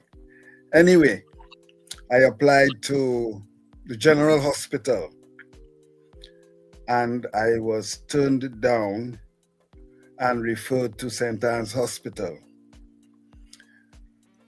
It's only afterwards I realized that in those days, the General Hospital applied young unmarried females, and the psychiatric hospital was interested in male applicants with the understanding that they would be able to use their muscle to restrain and manage the mentally ill. So I got into St. Anne's Hospital and I just hit the ground running. It was a blessing. I developed such a good relationship with the patients. One of the patients even turned out to be my barber. And when I told that to my colleagues, their surprise was, boy, you let a madman cut your hair. But it was fascinating, and I, enjoyed the best respect from these patients. Never had a problem from day one to the point at which I left. The opportunities for development, personal development at St. Anne's at that time was very, very limited. And there was a small circle of persons, perhaps out of political connection or otherwise, were able to go away and do their courses and so on. So I had no option but to pursue extracurricular activities, which were martial arts, athletics and sports and so on, which I excelled in to some extent. Migrated to England in 2009. And well, again, everything just happened. Doors began to open. By the time I got to Epsom Hospital, that is in Surrey, they asked me to assist them in setting up a program for management of violence. I guess because it was my martial arts status. So they sent me away. I did my instructor course and started teaching staff. And once I started teaching staff, then they said, well, now you're a tutor, you need to have a teaching certificate. So they suggested I find a university and pursue a certificate in education. I was quite surprised because I considered myself a dunce. I failed my secondary school exam, and there's no way I thought I would have even seen a university door. Nevertheless, I pursued, completed my CERTED, and immediately afterwards they suggested, well, all nurse tutors must have a degree. So I went back and I did my BA in education and training. And after some time, I graduated with my Master of Philosophy in Mental Health. So that started my chapter of continued research in the field of mental health and the treatment of the mentally ill, more specifically, the restraint of patients who can become physically disruptive and non-compliant with treatment. But the same training, or what we call restraint training, that was meant to keep patients safe during that psychotic disruption, we are now realizing that this very training is causing the death of many patients, particularly Black patients in the UK. Hence the writing of my second book in looking at the historical development of this restraint practice and how it can be made better going forward. So the book will really be a preamble or a prelude to writing a national curriculum for restraint practice in the UK. But that's a pretty extensive biography. But in terms of your so you'd have had a lot of mental health experience in terms of practical experience, in terms of dealing with patients and stuff like that. And you know, in a Trinidad and Tobago situation, and I assume I don't know how much you've interfaced with the rest of the Caribbean, and I assume it's a Caribbean sort of thing. Mental health is not discussed as much as it should be, in the sense that people may have issues and may really need mental health intervention, but we are often reluctant because the culture doesn't embrace mental health intervention in a positive way. We see it as a negative.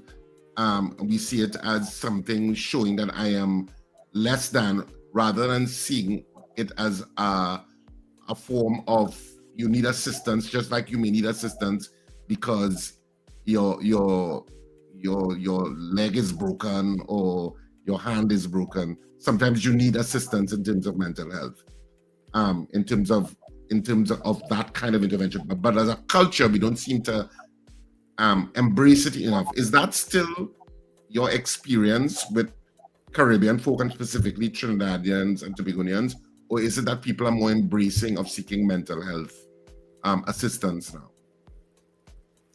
Well, that's a very, very good statement and question at the same time.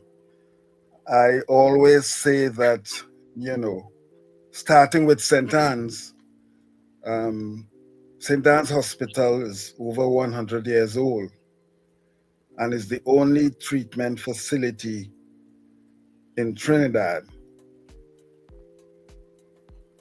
Mental health phenomenon is a Caribbean-wide concern, and there are several reasons for that.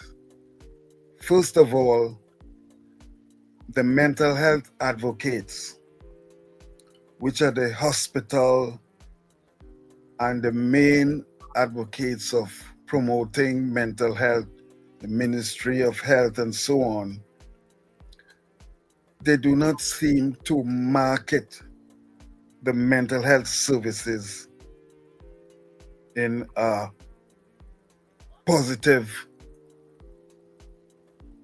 and humane manner.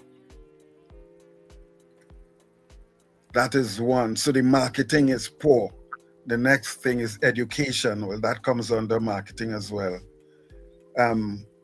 It's not surprising to know or to hear that in these modern times, you still have nurses who say that they used to work in the madhouse. And this notion of the madhouse is seen as a punitive element. I've seen where patients are told that if you don't behave, we send you to the madhouse.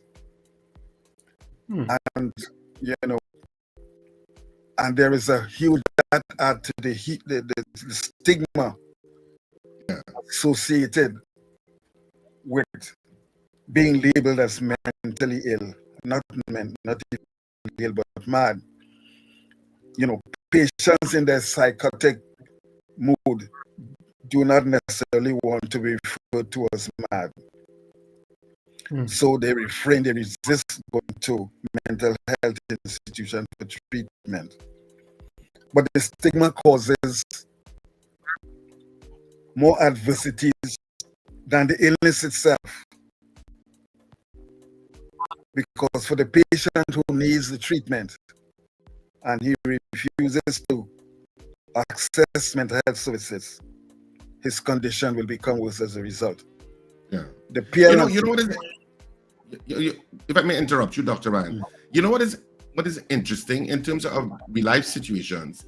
I think there are a lot of people listening and watching the program that may know or have a family member or friend who you figure needs some sort of mental health intervention in terms of, you know, getting them healthier in terms of their mental perspective and how they see stuff or how they deal with stuff. But it's a difficult conversation to have with friends or family members and I could only speak for Trinidad and Tobago context. You may know somebody needs mental health assistance, but if you suggest it, they're gonna, you know, in the usual cavalier Trinidadian style, they'll be like, no, I don't need that, or you don't know how to actually get them the help. And so how should people navigate those kind of situations? That is extremely problematic. Education is the big thing, because the majority of persons in Trinidad see mental illness as a bad thing. Patients are violent, they're pests, you know, they're not supposed to live among human beings, you know. So education is one. And because of the lack of education, you have family pride and family dignity. I've heard one woman said to her daughter, "You're making the family shame because she has a mental health problem." So denial because of the stigma associated is another critical factor. But most importantly, as I said earlier about the marketing, I know of a family right now, it has been months, they are trying to have their loved one admitted to hospital for treatment, and they're getting the runaround. There is no straight and direct formula. I mean, we can't compare to the services in England here, but for example, when someone is diagnosed with a mental illness, you don't send them away and tell them to come back in 2 weeks. They need to be immediately admitted because of the obvious risk and so on. Dr. Ryan? Yes. Yeah. What are some of the traits what are some of the things that you can do to recognize if someone may have a mental illness? And also, what are the different types of mental illnesses? We have heard of bipolar, we have heard of manic depression. What are some of these types of illnesses that people can recognize? Because some people don't recognize them. Some people think they're absolutely normal. Yes, yes. Well, the clinical saying is that persons with mental health conditions, they have no insight into their illness. And because they have no insight, they won't see themselves as mentally ill. Remember, the brain determines your existence. The brain determines your reality. So just as how you would sit in the studio and discuss and ask questions, someone with mental illness going about their duty, whether they're walking naked or not, they would see themselves as normal because the brain is telling them they are normal. So in their own world, they are normal, but we see them differently. Mm-hmm. So this denial and conflict causes problem. So mental illness starts with the brain, of course. And there is a slow buildup of symptoms. It might start with the inability to sleep, confusion in the head. So what you do, you go to the doctor and ask, you complain of not sleeping. And in Trinidad, we have a system where we have general practitioners treating persons who are mentally ill for years, not realizing that they need to pass on that case to a psychiatrist so that the person could be properly diagnosed. So, inability to sleep, what we call insomnia, is one area. Then there would be a progression where you think, well, look, I can't sleep, so maybe the best thing, the drugs are not working so well. Maybe I should take some sort of drug, alcohol, to make me sleep. And then the alcohol could progress to marijuana and so on. But the truth of the fact is the major cause of mental disorder is inherited. And because it's inherited, when the child is born, the symptoms start. And as the child matures, the symptom matures with the child.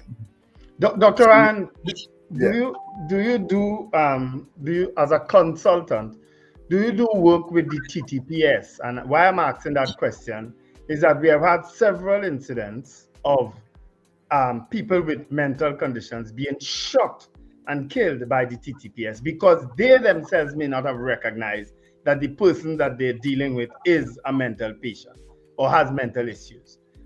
So how can the security network, let's narrow it down to the TTPS, learn how to recognize these issues and treat with it accordingly?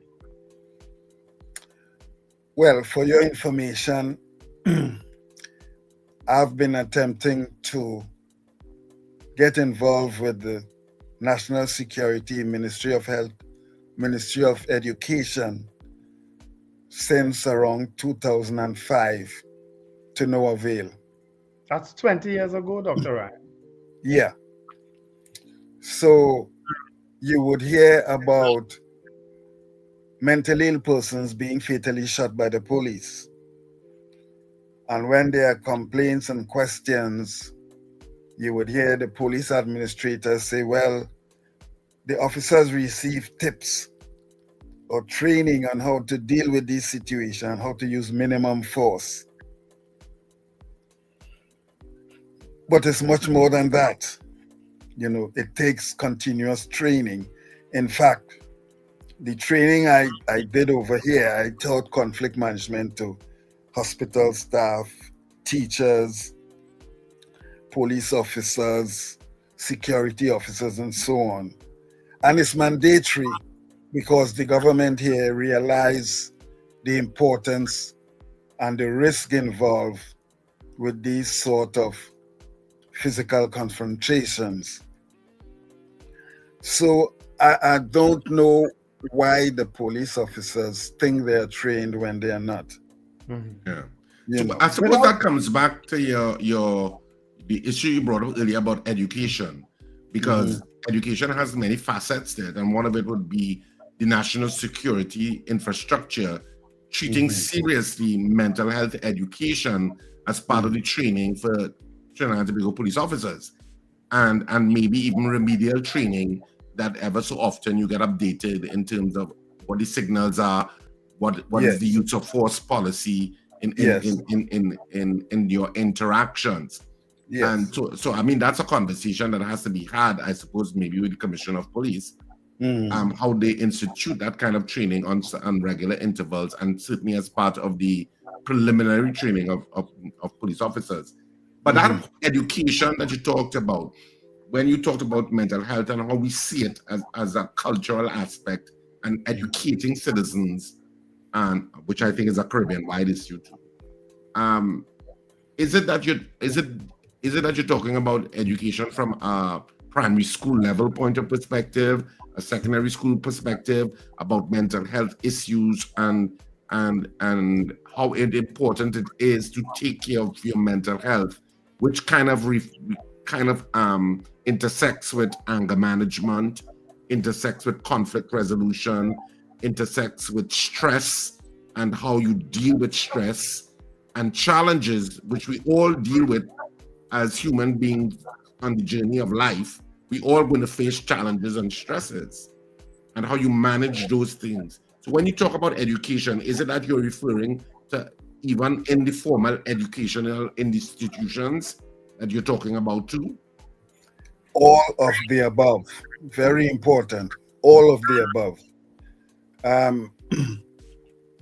You know, parents need that education, because you have instances where the teacher might observe an unusual behavior in a child, and when the parent is approached, perhaps because of denial and other factors, they might refuse to admit that their child mad. That is putting it bluntly. So education has to start with the parents and the school teachers, because the problem with the school teachers is that when children behave disruptively, they see them as bad and miserable. And if that continues, they might be suspended or expelled. They're on the street, they're home doing nothing, end up in gangs, and the cycle begins. So education needs to start from day one. And most importantly, well, they say that, you know, there are two areas in our lives where mental health and its casualties are prominent. That is during our school stage or learning stage and in the workplace. And if you look at the dangers of mental health in the workplace, I think the security services are the most risky, because they deal with weapons. Yeah, I was going to ask you that, Dr. Ryan, and based on your data, the data that you would have available to you, who would you find are most at risk? Men, women, young people, older people? Who would you find most at risk? That also is a very good question. But mental health or mental, let me say, aside from, you know, referring to someone as mad, because we find that is derogatory now, I suggest there are three terms that should be used. Person either suffering a mental health condition, a mental illness, or a mental disorder. Mental illness is no respecter of persons. It could happen to anyone at any time, at anywhere. It's very deceptive and elusive. And so the only time you would realize someone has a mental disorder is when you see them acting strangely. You know, you've heard of stories where friends, two men, been drinking, having fun from day to day, best friends. And one day you just heard that your best friend committed suicide. And he would say, well, boy, I and this guy was drinking last night and there were no indication he looked all right to me. You know, so those are the, you know, very discreet ways in which mental health operate. So it's no respecter of persons, but certain illnesses would affect males more than female. And of course, there are hundreds of classifications of mental disorder. I think the most dangerous for me is schizophrenia. Because with schizophrenia, you know, you hear voices commanding you to do things which you would not normally do. And those patients who hear those voices would be more dangerous than others, because by their very action, they're putting their life at risk as well as other people. Would that be caused by drug use, let's say marijuana or cocaine or any other type of drug? Would that trigger schizophrenia? That's a very good question, and I always have to explain that when someone uses a drug, it's usually for a specific reason, either to calm them or to make them feel high. You know, the endorphins, normally you would exercise and you would go out to the cinema and you'll feel good about it. But for some persons, their endorphins are either absent or limited, and the drug tend to fill that gap. But then after using the drug, you become dependent, and then you end up addicted to the drug. And then the side effect is what we call drug-induced psychosis. So when they end up in hospital, under the pretext that they need, detoxification for their drug, we realize that underneath that, they may have schizophrenia or bipolar. So what I'm saying is that the mental health condition, which was under the surface, but what they were really, what we call self-medicating on these drugs, caused them to develop two mental health conditions, which is extremely difficult to treat. And we call it dual diagnosis. Do you ever encounter, Dr. Ryan, people who may have spiritual issues? In other words, they are religious people and they may have had some spiritual experience that resulted in them acting out. Do you ever encounter people like that? No, but I have heard of situations. As a clinical person, I cannot err too much on, the spiritual aspects. In fact, one of my, a chapter in the book I'm writing now, I'm speaking about centuries ago when persons were believed to be witches and demon possessed and they were burned at the stake. That happened in Europe, when in fact these persons were mainly suffering from schizophrenia. In England here, I've been involved in treating persons who were presumed to have some sort of demon possession, and the church, kept trying with them, and there were no success, and then they were eventually sent to psychiatric hospital.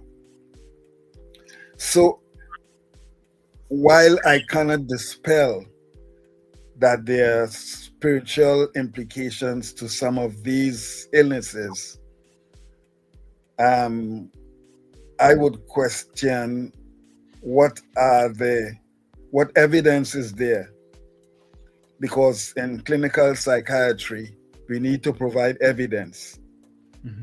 And then we have two guidelines to help us in the diagnostic structure, which is the American version of reference that is called the DSM, Diagnostic and Statistical Manual, and you have the World Health Organization, ICD, which is the International Classification of Diseases. So when you observe symptoms, well, of course, the basis for diagnosis is based on signs and symptoms. So the sign is what you see in a person, and the symptom is what the person complains of. So when you put together these observations and you compare it with what is in the manuals, that would help you to confirm the person's diagnosis. So it's more scientific. But with spiritual and demonization factors, all you have is how the person behave. And I have been involved in situations in the restraint of patience, where if you didn't know better, you would think these persons are demon possessed. The way they behave, their eyes bulging out, they're frothing, and they're talking nonsense, and they're as strong as 10 lions, you know.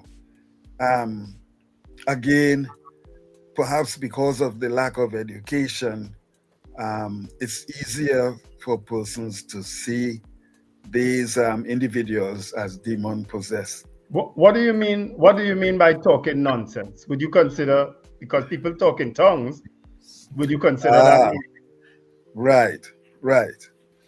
Well, if someone talking to you in tongue, would you understand? No, I wouldn't. Right.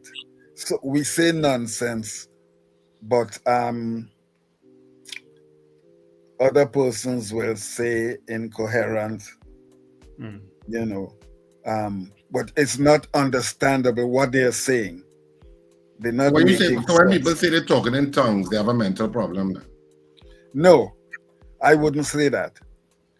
Some people,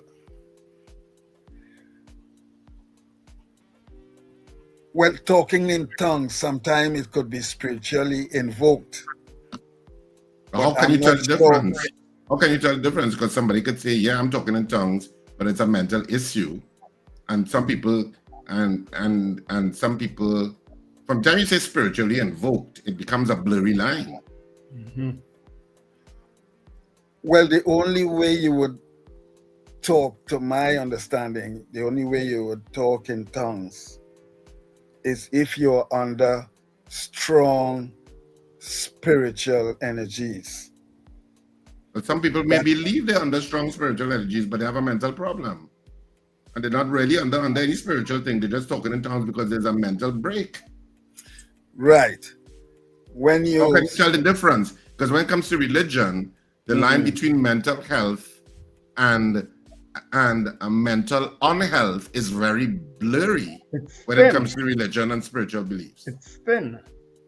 And this is why we have guides and reference to help us to diagnose.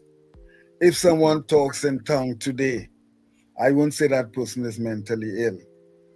So the symptoms and the utterances have to be continuous over a period of time.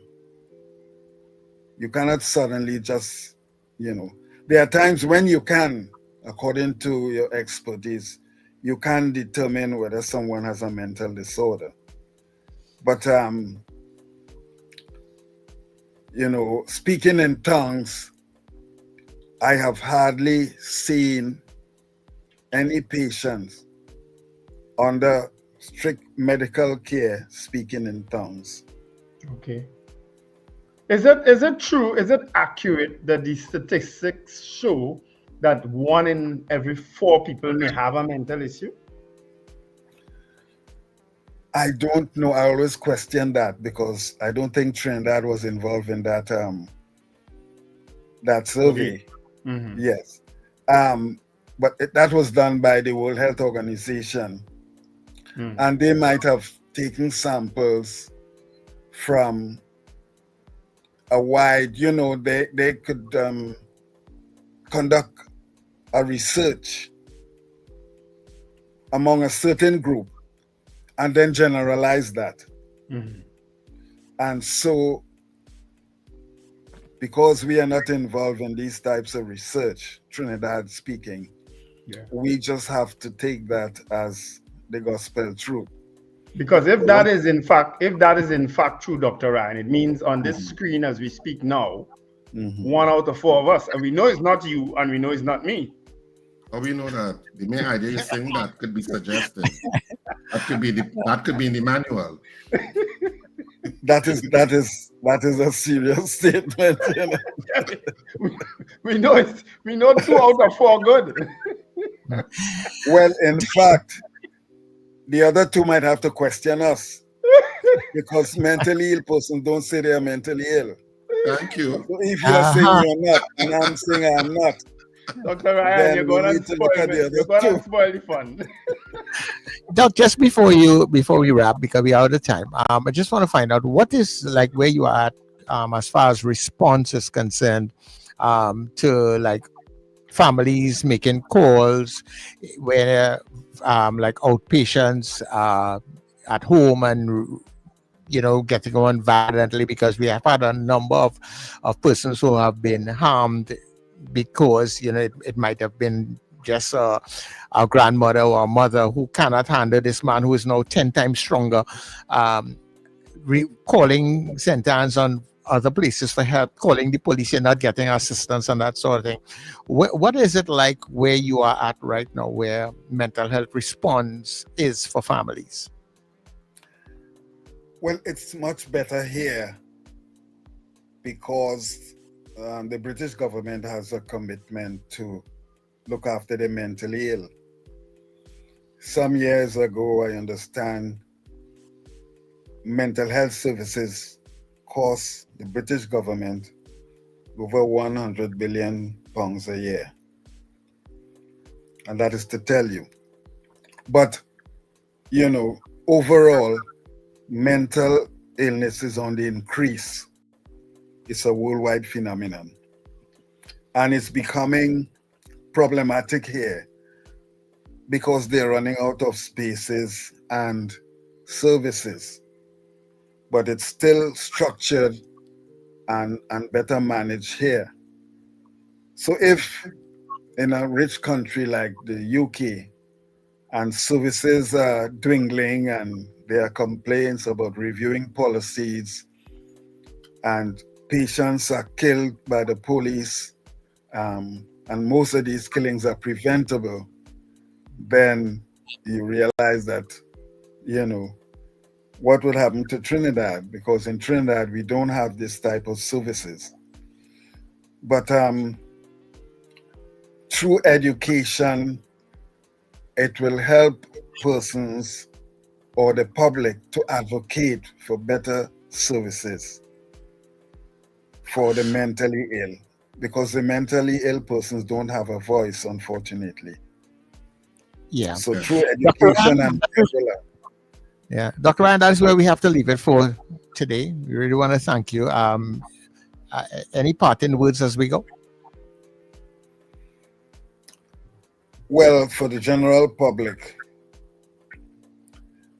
mental illness is not infectious, and you cannot catch it from being kind. Those are good parting words. You know why? Because a lot of people feel that it is in fact infectious. Eh? Yes. Yeah. Yes. Those are good. That's excellent advice to people. Help someone. Be kind to somebody. Just and be tolerant. That's all. The other thing is that if you really want to understand what mental illness is like, you put on the skin of a mentally ill person and walk around in it. That might be a lot for a lot of people to do. Dr. Ryan, thank you very much. You're very welcome. Thank you, Dr. Ryan. You're welcome. Anytime. This is the next one. Thank you, Dr. Ryan, for the conversation this morning. I wanted to answer a controversial question, but I'll just leave it with you. Do people who believe in a God figure, are they all mentally ill or not? No, they're not. It's the extreme belief, the fanatical belief that could make a difference. But let me ask the reverse of that. People who don't believe in our God figure, are they in fact mentally ill? I wouldn't say that either. Although I met a patient once who said he never heard of God. It will take more than that. You cannot make snap decision. Diagnosing mental disorder is quite a clinical, scientific, and legal approach. It's not like a pain in the chest and you immediately think the person getting a heart attack. It's much more than that, because once someone is labeled as mentally ill, it's a label for life. Yeah. Because mental disorder is incurable. Yeah. The brain is the only tissue in the body that does not repair itself, unfortunately. But thank you so much, Dr. Ryan, because I could hear Sir Charles rolling his eyes and getting anxious because the time has gone on. Okay. We're way past our news time. So thank you so much for the conversation. We appreciate you taking the time to speak with us. Very well. Thank you. Before we go into the news, guys, hold on. Before we go into the news, we must announce that Kishon Walcott won gold in the World Championship. Oh, but that's great news. Won the gold medal. Trinidad and Tobago now has a gold medal in javelin, courtesy Kishon Walcott. Yeah, so that's good news. Another gold medal. Good news at the beginning of the show and good news at the end of the show. Yeah, man. Great news.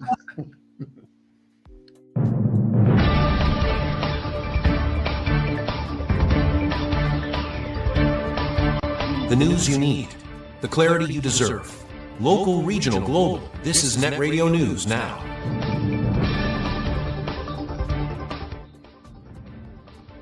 This is News Now on New Era TT Radio and Guile Caribbean. I'm Derek. The Estate Management and Business Development Company has been denied extra time in a series of multi-million-dollar lawsuits tied to alleged contract breaches and manipulation for personal gain. On Wednesday, Justice Frank C. Prasad rejected EMBD's request for a 3-month extension to file replies, warning there will be no tolerance for delay after 8 years of litigation. The lawsuits, known as the cartel claim, filed as far back as 2017 and involve several major contractors, along with former EMBD executives and Energy Minister Dr. Rudal Munilal. The judge said EMBD had already been given a generous timeline and noted that the law on filing replies is straightforward. He stressed that any further delay would undermine accountability and transparency in protecting the public purse. Justice C. Prasad has ordered EMBD to file its draft replies by October 31st, with responses from the defendants due November 20th. If not, the cases will proceed without them. Former president of the Law Association, Sophia Choate, senior counsel, has been sworn in as an independent senator. She replaces the late Derarup Timau, whose seat was declared vacant following his passing on August 3rd. Also sworn in was veteran journalist Wesley Gibbings, who will serve temporarily during the absence of Senator Dr. Desiree Murray. This marks Choate's second senatorial appointment, having first served in 2015. Following the oath-taking, Senate President Wade Mark invited tributes to the late Senator Timau. Darrell Alahar spoke on behalf of government senators, Dr. Amory Brown for the opposition, and Francis Lewis for the independents. Deputy Commissioner of Police Junior Benjamin says the TTPS is not afraid to hold its own officers accountable when they breach the law. His comments follow the disappearance of 20 kilos of marijuana from the Barataria police station, part of a $1 million drug bust last week. Benjamin stressed the matter is under investigation and will be treated with full seriousness. He admitted the incident damages public trust, but said transparency and accountability are key to rebuilding confidence. The DCP added the service already has checks and balances in place, but officers must consistently follow them. He insisted the case is an isolated incident, not a wider trend. Benjamin also called on the media to maintain balance, reporting not only on crime and corruption, but also on the positive work of police officers. One day after his colleague was laid to rest, Special Reserve Police Officer Anton Phillip appeared in court on Wednesday, charged with the manslaughter of PC Jamal Charles. Phillip, who faced Master Indira Chinnabas, was granted $250,000 bail. His next hearing is scheduled for January 12, 2026. Police reported that around 3:15 p.m. on September 11th, PC Charles was on duty at a security booth at Kent House, Marival, when a gunshot rang out. He was later found with a fatal wound to the head. Investigators say Phillip was one of 2 other officers at the scene and was later asked to assist with enquiries. He was formally charged on September 15th, following advice from the acting director of public prosecutions. Minister of Local Government Khadija Amin has extended condolences to Charles' family and says counseling support is being provided to affected staff. Police are investigating a nutty heist in Port of Spain, where almost $12,000 worth of branded nuts was stolen on Tuesday. A 27-year-old delivery driver told police he parked his Associated Brands truck along George Street around 11:15 a.m. When he returned half an hour later, the lock on the truck's container had been broken. Missing were 10 cases of branded almonds, 13 cases of cashew nuts, 8 cases of Sun Mix, and 1 case of honey-roasted cashews, together valued at nearly $12,000. Officers from the Port of Spain division are continuing inquiries.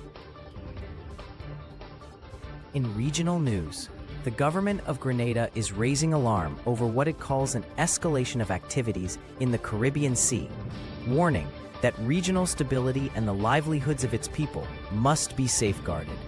In a statement, Grenada stressed that the sea remains the lifeblood of fishers and inter-island traders, whose safety and freedom of movement must be protected. While acknowledging challenges from illicit maritime activity, the government said these must be addressed lawfully and through stronger regional cooperation. It emphasized that dialogue and diplomacy are the only acceptable tools for resolving differences. Grenada reaffirmed its commitment to the Caribbean as a zone of peace, urging regional and international partners to respect this principle, even as tensions mount. In international news, U.S. President Donald Trump's second state visit to the United Kingdom opened today with pageantry and symbolism. Trump, the first American president invited for a second state visit, described the honor as one of the highest of his life. At tonight's state banquet, he praised the special relationship between the two nations, while King Charles spoke of an unshakable trust and shared commitment to liberty. The day featured a carriage procession, red arrows fly past, and a private moment of respect as Trump laid a wreath at Queen Elizabeth II's tomb. The president and the king later sat side by side at a grand banquet table, joined by members of the royal family and the U.S. delegation. Tomorrow, Trump's attention shifts to politics, with meetings scheduled with Prime Minister Keir Starmer and opposition leader Kemi Badenoch. And that's news at this time. That was News Now. Stay informed with New Era TT Radio, Net Radio.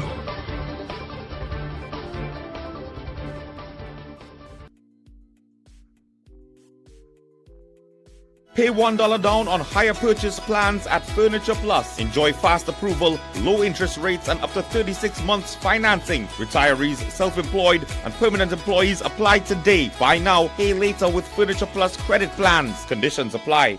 Tobago, Road Love is coming. Show is coming to Shopper. Saturday the 20th of September, 8:30 p.m. sharp. 8:30 is 8:30. The whole crew come in with the apples are right there. Malachi, Miss Janice, and me, if I get my visa. With Penelope, Cecilia, and Alan the entertainer. Tickets available at Barco, Johnny Q Superstore, Lowlands Mall, Tobago, Jade Monkey, Milton Road, Crown Point, Comfort Inn Suites, Penny Savers Pharmacy, Conby and Canaan. Shaw Park box office opens on the 17th of September, 12 noon to 6 p.m. and online at islandeticket.com. Tobago, roadie in your yard, we coming to love hard. Charmflair Auto Services Limited, your one-stop auto repair shop, located at number 1 Industrial Lane, Charmflair, right opposite the brewery on the Eastern Main Road. Yes, we do it all. Repairs to all makes and models, from your everyday sedan to SUVs, light trucks, pickups, and panel vans. We're also the sole distributors of Davanti tires, certified VTS inspection station, plus a wide range of services: oil change, front end and suspension repairs, tune-ups, tire alignment, batteries, electrical work, radiator and cooling system, AC repairs, and accessories galore. We offer pickup and drop-off service too. Call us today at 662-6545 or 662-6572. Follow us on Instagram and Facebook. Charmflair Auto Services Limited, number 1 Industrial Lane, Charmflair. We do it all. Advertise with us on New Era TT Radio, the fastest growing streaming platform for talk in Trinidad and Tobago. Audio and video ads welcome. Elevate your brand with us. Connect with us at newerattradio@yahoo.com or call us at 299-5156. Now, what are you waiting for?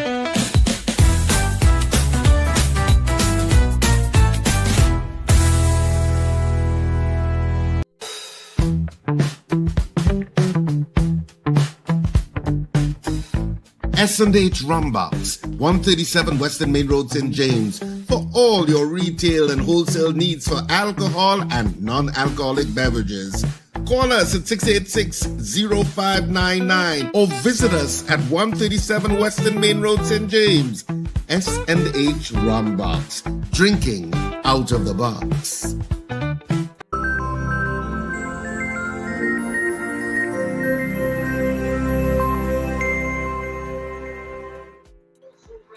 Of course, this is where we wrap up the breakfast show this morning. Of course, we had our interview with Dr. Ryan this morning, talking mental health issues. So, of course, interesting conversation. And, of course, that culture of us not pursuing mental health as an option in terms of dealing with our overall health in the Caribbean is a problem. Yep. But, you know, of course, I want to highlight a comment here from DL. DL said, and every time I see the name DL, I think of Donglo. You know how much married men gone mad from Red Woman? Don't get married and you'll cut your chances by 95%. DL, I posted this morning on my status about Jeff Bezos and who's the other one?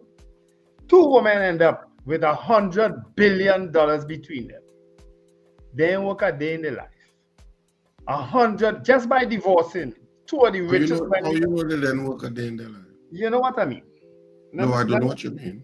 Yes, they didn't. They didn't. Oh, so Jeff Bezos' wife didn't contribute to the success he became as the head of Amazon. He didn't contribute to it at all. Oh God, he put me. Listen, you see, Richard put me straight in court.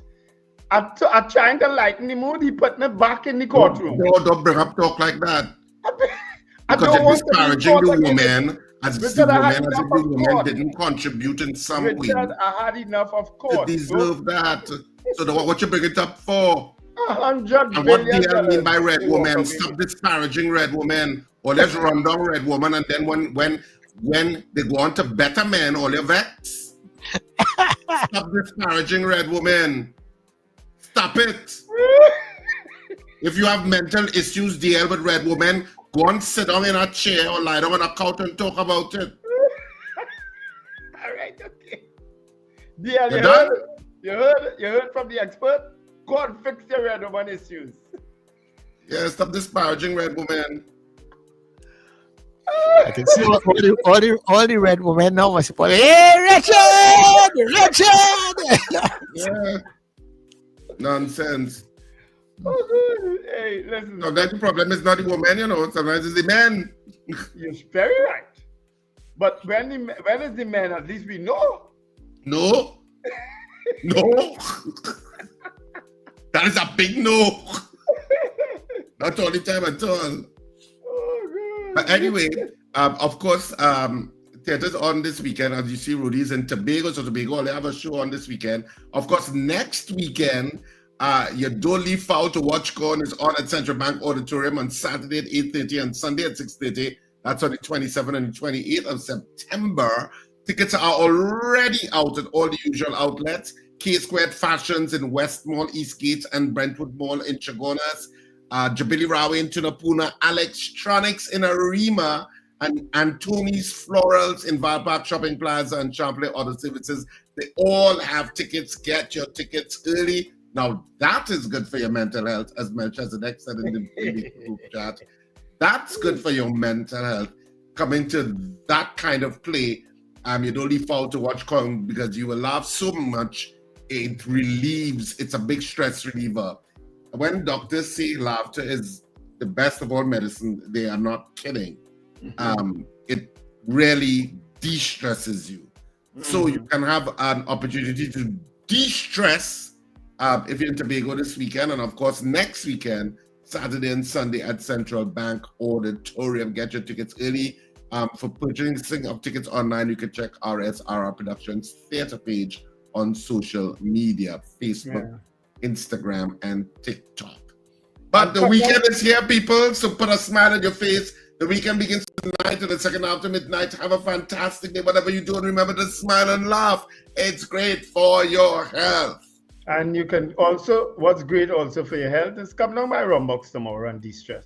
You understand? You'll meet CJ, you'll meet... There's a big line tomorrow down by Rumbox. You'll meet Miss Darbady, you'll meet Far Rockaway, you'll meet them all down by Rumbox tomorrow afternoon. All right? And there'll be food and eats, courtesy Rumbox, they hang pizzas and all sorts of things. That's all. Something, I don't know. You know the cook will come up with something. He might do wings. Folks, have an absolutely wonderful day. Remember to let go and let God, and it's right. You gotta live it. Absolutely. This has been the Breakfast Show. You have a great day now. Kind of silent, kind of quiet. This has been the Breakfast Show. You do that just now. I said this has been the Breakfast Show. Have a great day now. This has been the Breakfast Show.